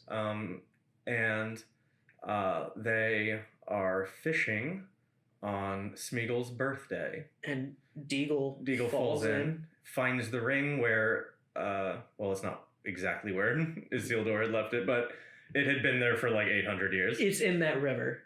Yeah, so he finds it, and immediately it latches onto Smeagol, who kills Deagol, and then claims it was given to him, which is an ongoing thing that's elaborated on in the books, where in order to fix The Hobbit so it fits better with Lord of the Rings, they had to change parts of the Smeagol thing, the Gollum stuff. Yeah. And the logic behind that is that Bilbo lied about what happened and made it seem like he won the ring, but he in fact stole it. Okay. For some reason, if you steal it, it forces you to justify doing so. Because it's the idea of... it's yours. But also just with The Hobbit, it's like we're reading it from the perspective... Like, we're reading the book written by Bilbo Baggins afterwards. Yeah. So that's why it's like that. And so, yeah, now it doesn't go into a whole lot of detail, but basically what happens is it corrupts Smeagol. No one's quite clear what happened to his cousin.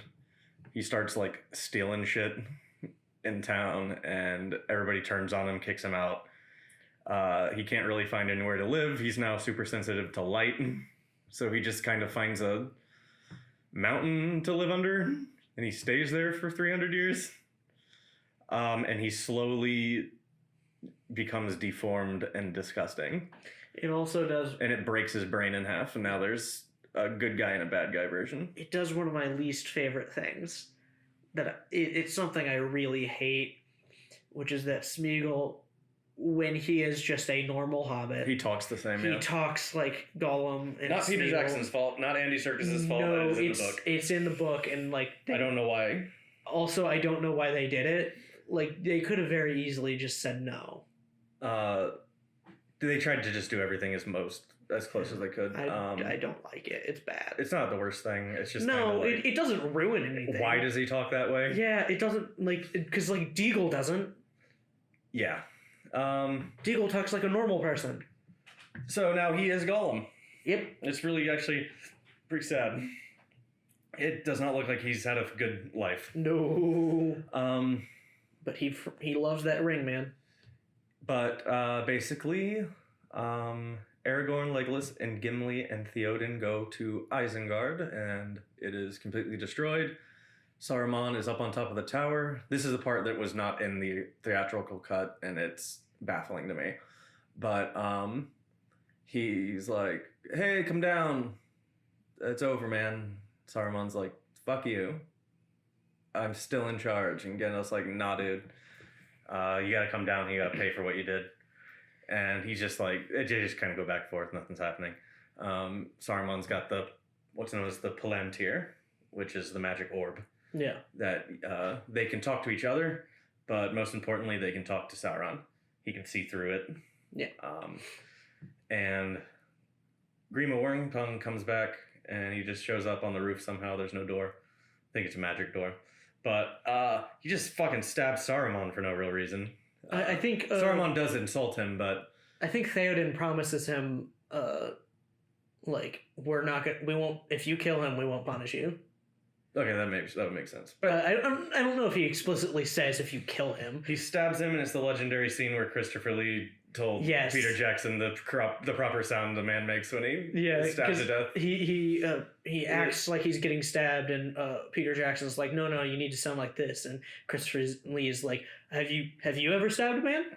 Yeah, he killed a lot of Nazis. And Peter Jackson was like, no, I have not stabbed a man. And Christopher Lee is like, that's not what it sounds like. This is what it sounds like when you get stabbed. He specifically says it's the sound of the air being forced out of your body. Exactly. And Peter Jackson was just like, okay, you clearly know what you're talking about. Yeah, which is the sound he makes. He just goes, ugh! Yeah. And so that's... What did that look like on the waveform? Yep. that one's great. Also, something interesting about this scene is doesn't happen in the theatrical cut. Also, doesn't happen in the book. Because in the movie, we don't get the sacking of the Shire. Yeah. Which I'm perfectly fine with. It's the least important thing because nothing comes of it. Yeah. They don't even do a good job. Like, they get back and Shire's mostly fine. Yeah. Shire's a big place, not a lot of houses. By the time they even made it to where anyone lived, the war was almost over. Really, the only lasting impact we get from it in the book, I think, from what I've heard, again, I haven't read the book, but the only lasting impact I know is that it's the reason Frodo becomes the sheriff. Yeah. But that's also, he's the logical choice. He went on the big adventure. But it's the reason they really need one. Yeah, to help rebuild. But anyway, so they do that. Pippin is he's smitten by the Palantir. He's drawn to it for some reason. Yeah, I still don't understand. But Gandalf's like, don't touch that. He takes it away. They go back to Edoras and they have a party. They have a big party. Yeah, looks fun. And there's Legolas and Gimli have a drinking game. They have a drinking contest, and it's great because this is like the first time Legolas has ever gotten drunk. Yeah, and Gimli passes out. He's drank so much, and Legolas has had the same amount, and he's like, I think it's starting to work. I feel a tingling in my fingers. It's great. So they all go to bed, and for some dumb reason, Pippin wakes up and he goes to look at the Palantir, and Merry's like, don't do it. And Pippin's like, I'm going to do it. And it's Gandalf like is right next to it, and he sleeps with his eyes open. I think he's holding it even, isn't he? No, I don't think he's holding it. I think it's next to him. Oh, it's next to him, yeah. It's got a thing over it, a towel. Yeah. And he grabs it, and he looks into the eye of Sauron. It's one of my favorite memes where it says, so the bad news is that Pippin decided to grab the Palantir, so now Sauron knows everything he knows. The good news is Pippin doesn't know shit. Yeah. But because of it, he goes, we gotta leave, because he does learn that Sauron learns nothing from Pippin of value, but Pippin learns that Sauron plans on attacking Minas Tirith, which is the capital city of Gondor, under the current leadership of Denethor, who is not the actual king. He is simply the steward. Because their king left. Yes, and so Gandalf is like, for your stupidity, you're coming with me, bud. Yeah, we're going to Minas Tirith, and as punishment, you're coming with me, because it's not going to be fun. Oh, yeah. So he goes with him, and what happens on the other side of that story? I don't know. Anyway, Gollum leads Frodo and Sam to Minas Morgul, which is the creepy green glowing castle where the Ringwraiths live. And that's where they see the Witch King of Angmar, who is the leader of the Ringwraiths. He is put into action. He's just a regular Ringwraith, but he's got a cool helmet on. He's got a cool helmet, and his weird flying thingy has armor too. Yeah, he's very scary. And so he is leading an army of orcs to Gondor. And so they start climbing the stairs we talked about, which are the steepest stairs ever created by man. In fact, it's more of just a vertical series of rocks. It's a very bad ladder. Yeah, and so they're making their way up there, and that's where the entire time Sam has been a bit of a dick to Gollum, a little bit too far most of the time. I hold to the fact. You justify it, but it clearly does not work out for him, so it doesn't I am work. right. It doesn't work out. The reason I think it doesn't work out is because Frodo is... Sam's goodness outweighs Gollum's badness. That's the whole point of it. The whole point is that he is too harsh on Gollum, but it doesn't matter. Okay. Well, first of all, I personally think he's completely justified. I don't... in the story, it's supposed to seem like he's not justified. I completely think he's justified. Fuck Gollum. He sucks. But also, I feel like the reason it doesn't work out well for him is because the ring is fucking with Frodo. Yeah. And so it puts him in a very vulnerable situation where he completely allows Gollum to manipulate him. So I do not think it is Sam's fault at all. I think it is completely the ring and Gollum's fault. Well, no, I don't believe that. Frodo does not believe Gollum when we get to the part that I'm about to mention. Gollum tricks Frodo into thinking that Sam stole all the food. I don't think Frodo believes Gollum. I think because Frodo was talking shit about Gollum, and then Gandalf put him in his place and explained why he should pity him instead of being angry. Sam didn't get that. So basically he's just like, look, Sam, like, I've told you 1,000,000 times, he's coming with us. Nothing you say is going to change our mind. It's gotten to the point where you guys are like really fighting with each other. Just leave. I don't think he believes that Sam took the food. Because obviously Sam did not take the food. Yeah. I think he's just sort of making a judgment call where it's like, I cannot have this. I'm really stressed out right now. You're not helping, Sam. You're just going to make it worse. Like, the meaner you are to Gollum, the more he's going to do this shit. He's a little dick. I fucking hate... It's just... I hate Gollum. Frodo is also terrified of becoming Gollum. Yeah. But yeah, so Sam leaves. No, Gollum leads. The entire thing is just I hate Gollum and I love Sam. I'm just going to do it the same thing. I'm going to take this up until they get to the mountain. Okay. So Frodo is led to a cave by Gollum, and then Gollum conveniently disappears. Turns out there is a giant spider named Shelob. This is where I say it's underwhelming, where if the first time you see it, you keep hearing them talk about she, and you're like, I wonder who this is. This is going to be badass. And it's just a spider. It's not even a cool design. It is just a giant spider. It's just a big spider. Yeah, I've seen a million spiders in real life. It's one of the tiny ones with the big butts. Yeah, it's one of the tiny... it's not even... It doesn't look even nearly as cool as the one in Harry Potter. Yeah, Aragog. And so... Which is way cooler. I forgot my Harry Potter joke. Where I was like... it's kind of... Isn't it weird that Treebeard calls himself that? Yeah. It'd be like if Harry Potter went into the woods and met Hagrid's centaur friend and he said, I'm Harry Potter. And he goes, oh, hey, I'm Horselegs. Yeah. So yeah, they go in Shelob. He gets caught in the web. Sam makes his way back down the stairs. He doesn't make it far, though, when he finds the missing loaves of bread. And that's where he knows for certain that, like, he wasn't going crazy and that Gollum, in fact, set him up. Yeah. Because he could have even believed, like, maybe I just dropped it. I don't know. I didn't do it on purpose. So he makes his way back up. And just when you think all hope is lost, he brings out the shiny vial of liquid that I mentioned that they got from Galadriel. And that scares Shelob, and he is able to take Sting, which is the little glowy dagger that Frodo has, and just kills her ass. Gets her real good. Stabs her right in the gut. I thought she runs away. Oh yeah, she does. Yeah. He hurts her. He gets her good though. Yeah, he does get her good, but she's just like, this is too much work. I don't want this.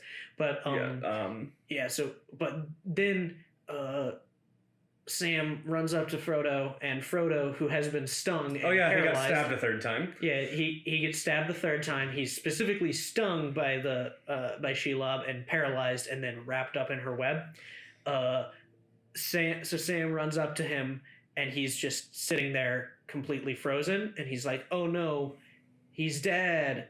And then here's some orcs coming, hides, and then the orcs are like, it's still alive, but it's paralyzed. And Sam's like, oh no, I thought he was dead.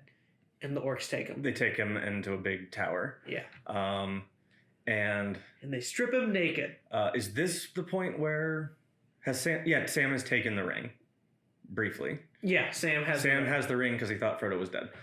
So he ends up going and saving Frodo from the tower and gives him the ring back, which is pretty crazy. You can't usually do that. No.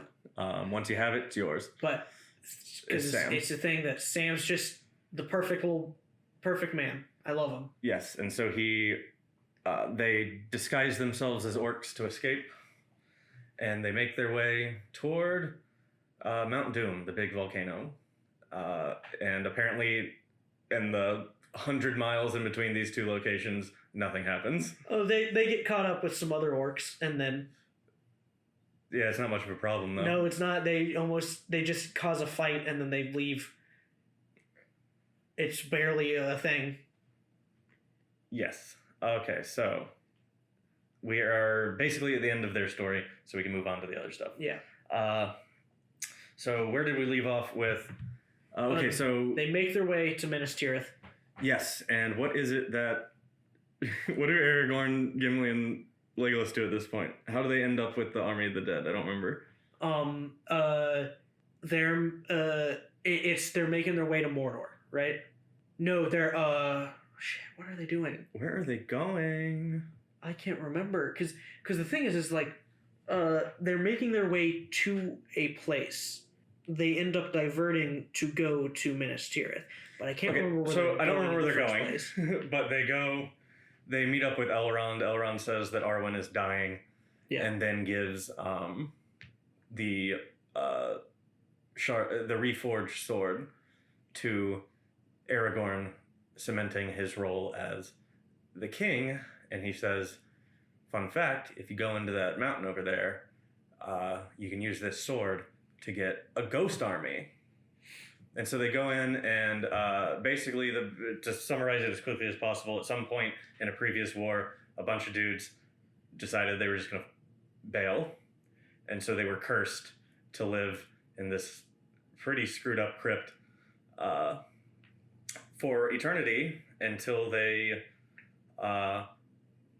pay their debt that they owe to the King of Gondor. And so they go there and they meet up. It's really cool. There's a whole bunch of skulls, and they almost drown in human skulls. Yeah. There are thousands of them. And then he flashes that sword, and they're like, all right, we will fight for you. On the condition that you release us. Yeah, and so now, meanwhile, Merry is with Éowyn, and they both want to fight, but everybody's one is a woman and one is a child. Yeah, everyone is either sexist or racist. One of the two. And so they will not let either of them fight. And here's the thing, the one thing we said to remember, because I never noticed this before, but there's a scene where Merry is suddenly on a horse, but it is a pony. It's not a full-sized horse. And I said, one, where did he get the horse? And two, why did they already have a hobbit-sized horse? Yeah. But the camera goes from there and it pans over to the left. And there is a woman comforting her crying son. Yeah. And I am pretty sure that Merry just stole that kid's horse. And it's hilarious too, because after you pointed that out to me, I was like, oh no, I hope that horse doesn't die, that pony doesn't die in battle. But then whenever he goes into battle, he's not on the pony, he rides on Éowyn's horse. Yeah, he's ready to go, but they're like, nah, dude, you're not going. So he does not take the horse into battle, and I hope the kid got his pony back. I very much hope that he did. Yeah, and so basically, yeah, they decide they're going to go undercover and fight in the big battle. And then Gandalf and Pippin make it to Minas Tirith, and Denethor sucks.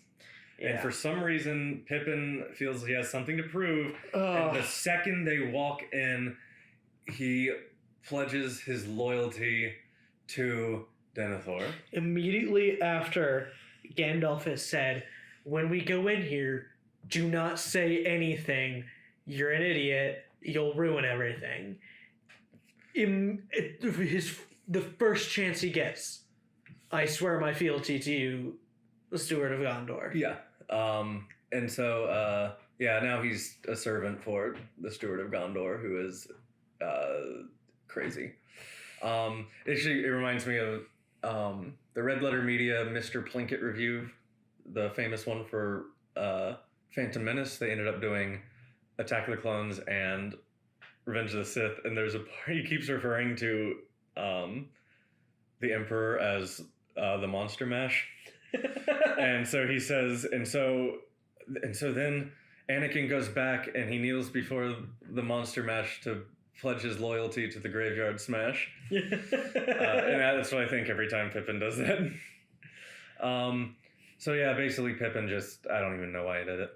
But Denethor has no interest in defending himself or even acknowledging that there's a problem or accepting the death of his son or accepting that his other son is not in fact a failure. Yeah, and so he proceeds to say, hey, Faramir, who's hanging out at that destroyed city, they get attacked. They're forced to retreat back to Minas Tirith. So Faramir, he shows up, and Denethor's like, why are you here again? And Faramir's like, dude, we had like no men. They showed up in the middle of the night. There's thousands of them. We can't fight them off. So we had to come here. And Denethor's like, I wish you died instead. I wish you died instead. Take whatever men you have and go get it back. Yeah, go back to the place for the fifth time. Go back to the place for the fifth time. I'm going to eat my breakfast very disgustingly while you and all of your men go die. Yeah, with the world's most upsetting tomato. Yeah. It's... The way he eats it, too, is upsetting. Everything about Denethor is just disgusting. He's a disgusting man. He's a disgusting father. I hate him. He goes, sends his son to his death. Basically, he doesn't end up dying, but he's like the only person who survives that battle. Mm-hmm. Yeah.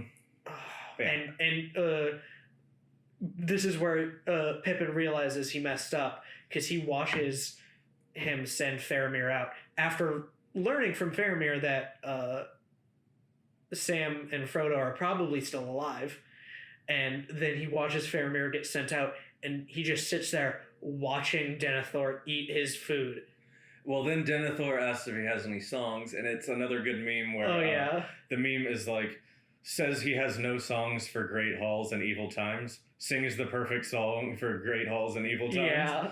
But I think it's the most well executed thing in terms of the visuals and the audio, where all the sound drops out except for Pippin singing this perfect song for great halls and evil times. Yeah. It's just Faramir's army getting wrecked. Yep. It's immediately. He barely gets there and it's immediately destroyed. It's not an army. It's like a dozen guys. It's at most 30 men on horses. They form a singular line.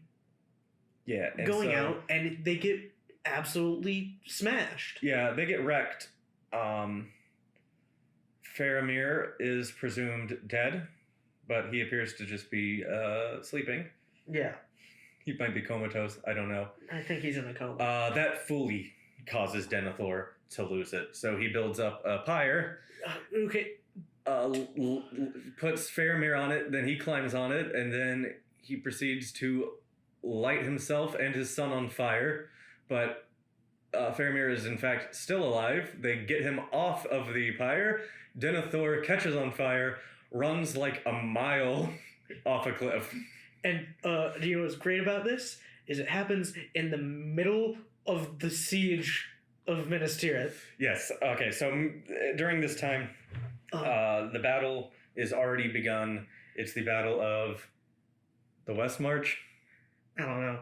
I think that's what it's called. Because, by the way, before the battle starts, Gandalf gets Pippin to climb up to light the beacon on top of Minas Tirith. Which Denethor does not want to get help from Rohan or the elves or anyone. Yeah, he just wants to die. Yeah, so he refuses to light the beacons. So Pippin does it. He sneaks up, climbs, and lights it, causing every other beacon to see it and light themselves, which means the kingdoms of man are reunited. Yeah, because even though there's only two of them now. Yeah, Theoden was like, Aragorn kept being talking to Theoden and like, hey, you need to go help Gondor, and Theoden's like, no, they didn't help us when the Westfold fell, or when we were at Helm's Deep.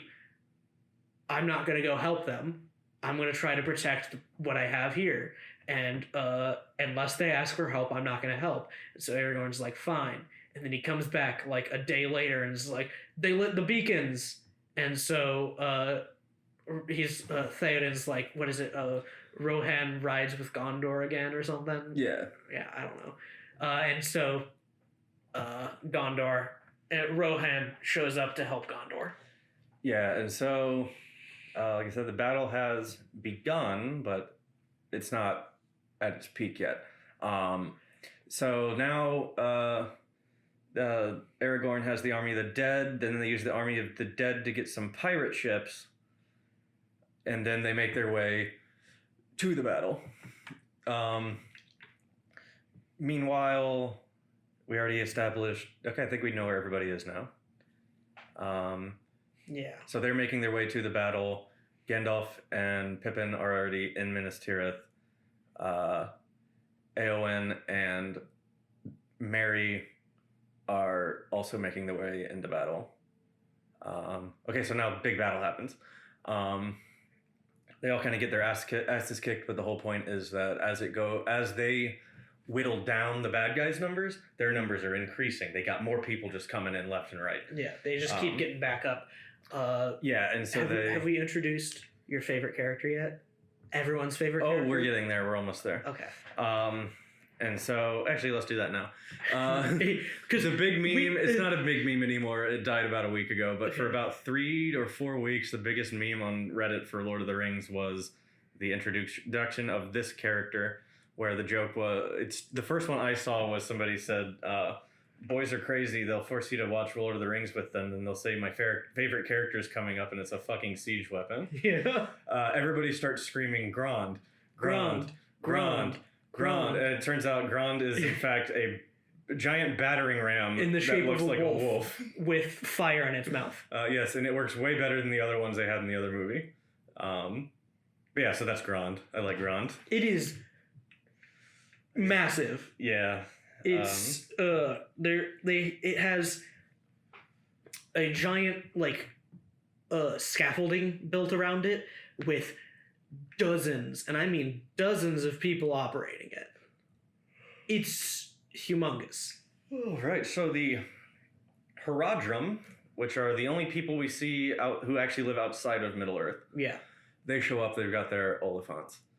And they're kind of wrecking everyone.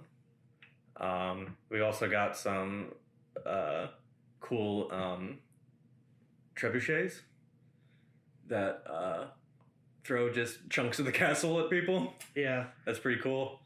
Then one of my favorite moments, and this joke's probably been made before, but I wish I could do it, where towards the end of the battle, they're all lined up right on the Black Gates of Mordor. Just thousands of men. And the Fellowship is all right at the front lines, right in the middle. And that's where Aragorn gives his big speech, and he finishes it off with, "For Frodo." And I would love to just cut to a guy like 10 rows back who looks to the other guy, the guy next to him, goes, "Who the hell's Frodo? What are we doing here?" So the thing is they first of all they beat the armies at Minas Tirith. Yes. They stop everything going down there. The Witch King gets killed by Eowyn. Oh yeah, we have to do the Witch King real quick. Witch King comes. It's bad. Just destroys Gandalf's staff. The sound of him is enough to incapacitate almost the entire army. Breaks Gandalf's staff, kills the shit out of Theoden. Yeah. Drops a horse on him. And he dies. And then Merry kicks some ass, Eowyn kicks some ass, and then they are both fighting the Witch King. Pippin severs his Achilles. Yeah. And then the part that people misunderstand, that this is not literal, this is metaphorical, this is a goof. Yeah. Witch King's screwed right now.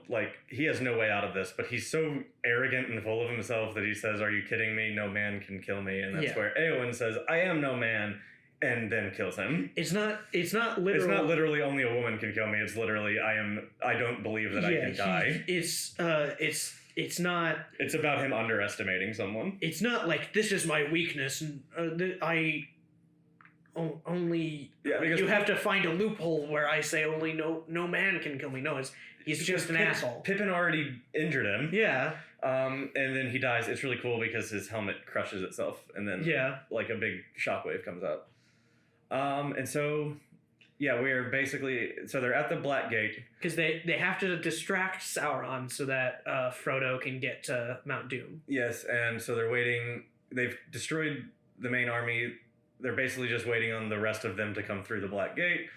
And a last-ditch effort to turn the tide of the battle, Sauron sends his messenger, the Mouth of Sauron. Which is one of my favorite... he's great. I love him. I love the way they shoot him. They shoot him as if his entire face is just his mouth, and he has a giant mouth with gross teeth. And his mouth moves very weirdly. It looks like it should be bad special effects, but it's not, because it does not look natural, and it's not supposed to look natural. It also moves at a slightly different frame rate, it looks like. Yeah, it looks wrong, and that's the point. Yeah, but basically, man, we're almost done, thank God, because we're going 2.5 hours. Oh God, we're gonna cut it down. I'm gonna cut it down. Yes, sorry, I wasn't trying to take credit for that, Zach. Anyway, so Mouth of Sauron comes out and he holds up Frodo's mithril and he says, "We killed him.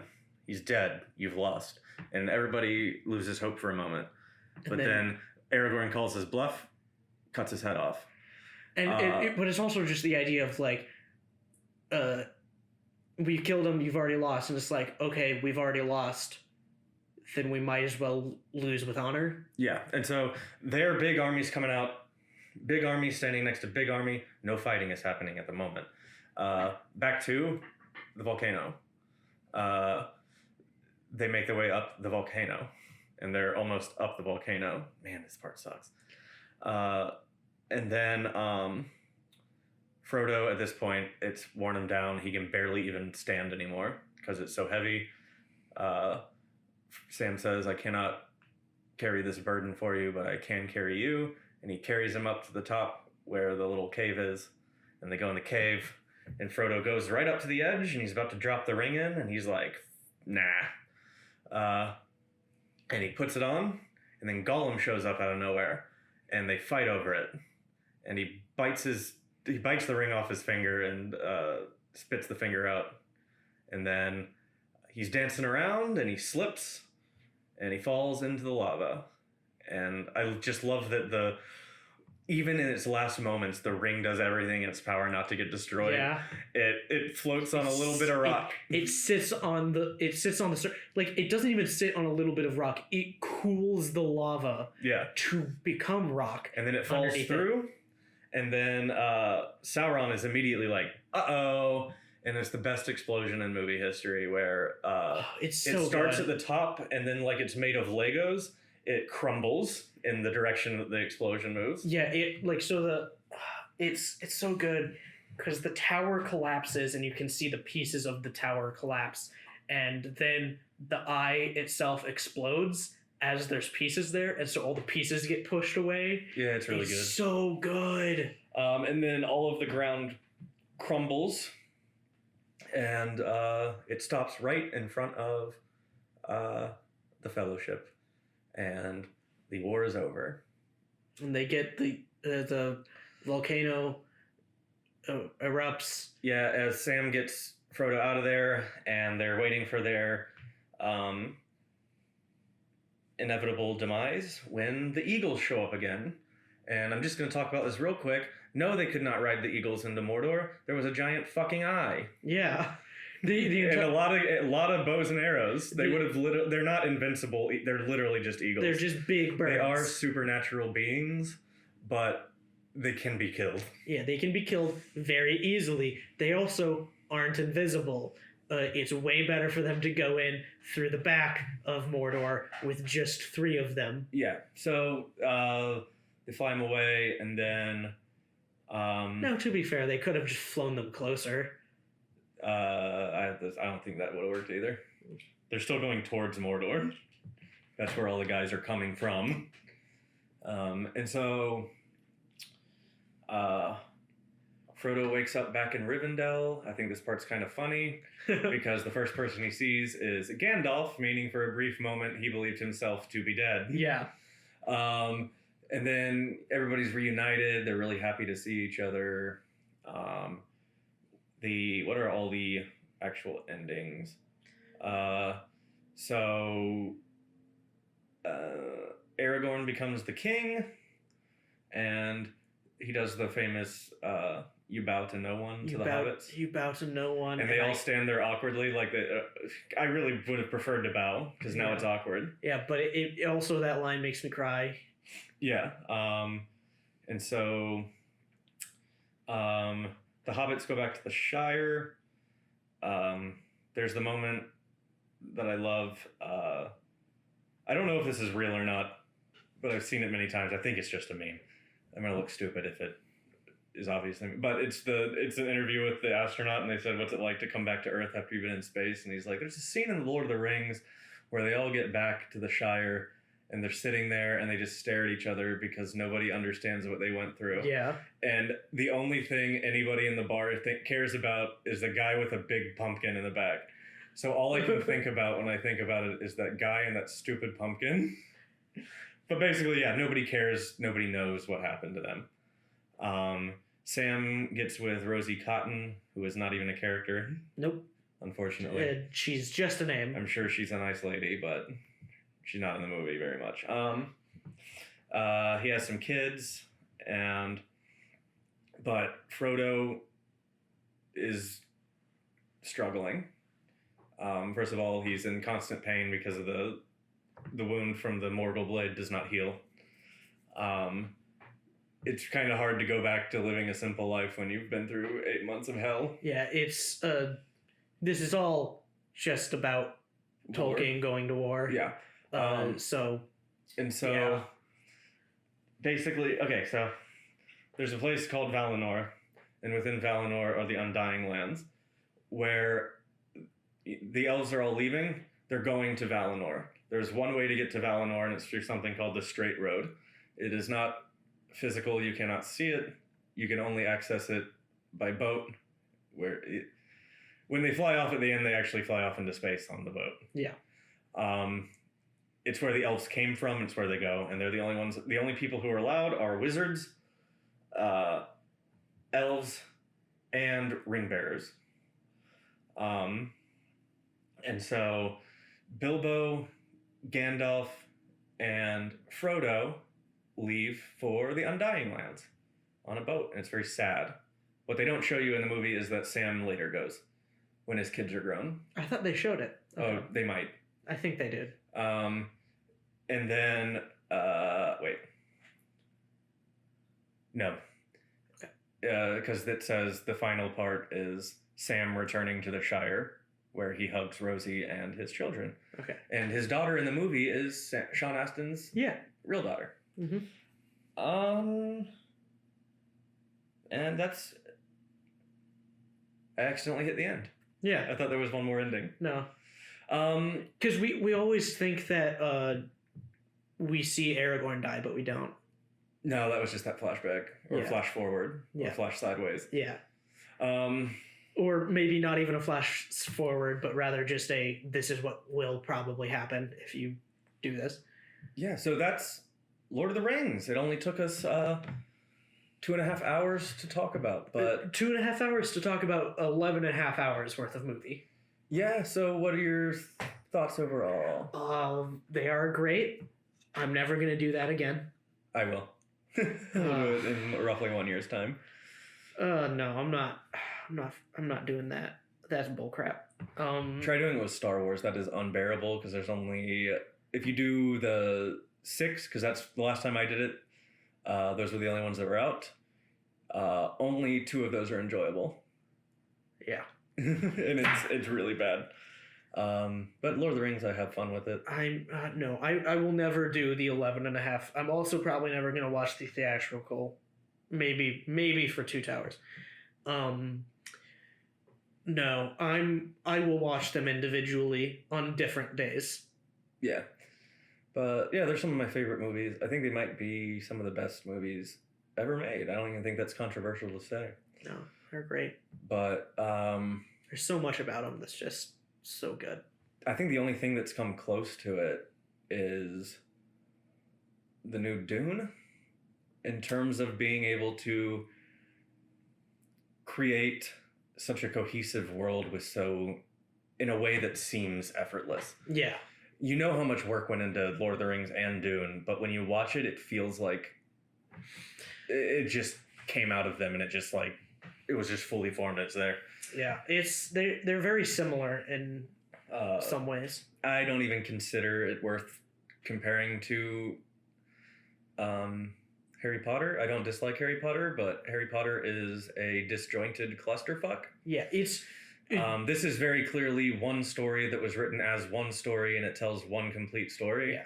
Harry Potter is just like you didn't have a plan beyond the chapter you were working on for this thing. Absolutely. There's so much about Harry Potter that is so It's all over the place. There are things that do not make sense at all from. It has the same problem as Star Wars, where it's like, why is everything so connected to everything else? Why are there so many coincidences? Why is this so contrived? Why does it feel like you're just making things up as you go along? Why is this character just suddenly back in this series? Why are you doing this? Why are you doing that? And the difference is one was written as a series of books, and one was written as one single book. Yeah. And that's what Lord of the Rings is. The Lord of the Rings is not 3 books. It is one book. That got separated. Into 3 volumes, each made up of 3 smaller books. The movie is, in fact, one movie. You cannot watch any of them on their own. None of them tell a complete story. They're not good. Like, if I were to watch The Fellowship of the Ring, it's not a good movie. It's a third of a movie. Yeah, I mean, even Empire Strikes Back ends. It has a downer ending, but it ends. The Two Towers does not end. It just stops happening. It's not as... the only time that's, like, truly bad is, like, the way The Matrix Reloaded did it, where nobody knew that that's what they were doing. But like, the thing is like, there's also, like, the only movie of them that has an ending is Return of the King. However, it doesn't have a beginning. It just starts. Yeah. It just happens. But yeah, I just think it's just, out of anything that tells one story over multiple movies, I think it does better than literally anything else before or since. And I don't think we're ever going to have anything that feels that cohesive and real. I'm hoping we're going to get close with Dune, but I don't think it's going to get there. Dune just goes off the rails after a couple of books. Yeah. I don't think we might get... I think they're only doing the first 2. I think they're only doing the first 2, yeah. Yeah, just split them both into halves, and then you got 4 movies. I don't even think they're going to split the second one into a half. I think it's going to be a trilogy of Dune Part 1, Dune Part 2, and then... Dune Messiah. Dune Messiah. If that's the second one, I think it is. I just want to see that boy ride a worm. I just want to see my boy... Doesn't he become a worm? I don't know. I just want to see my boy Duncan Idaho back. Oh, yeah. Because he gets cloned in the second one. We will have to do Dune whenever Dune 2 comes out in 5 years' time. But yeah, so I think this is a pretty good comeback. I'm going to have to cut this down significantly. I mean, entire chunks of conversations just for the sake of time. Yeah. Figure it out. So yeah, tune in next time for a mystery movie this time. Yeah. Then I'll have more of a plan. I sort of need to figure out what direction like movies and stuff are going this year. So I can do things that are relevant to people. Yeah. So like it would have been fun to do something if we had done this a few weeks ago. We could have done something Matrix related, something Spider-Man related. Like I'm sure I could have found like a few episodes of the Japanese TV show that we could have talked about. We could have watched the old quote unquote. I think it was a movie of The Witcher that they made. Oh yeah, that's really bad. I watched that once. Yeah. They've tried to make many adaptations of it. Yeah. So yeah, we'll figure something out for next week. All right, so we might do this next week. We'll see. Until then, I was trying to come up with a good sign off. Until then, take it easy. Say goodbye to the people. Take it sleazy. Hey. I hate it, but yeah. All right, we'll see you next time. It's slightly different. See you next time, guys. See ya.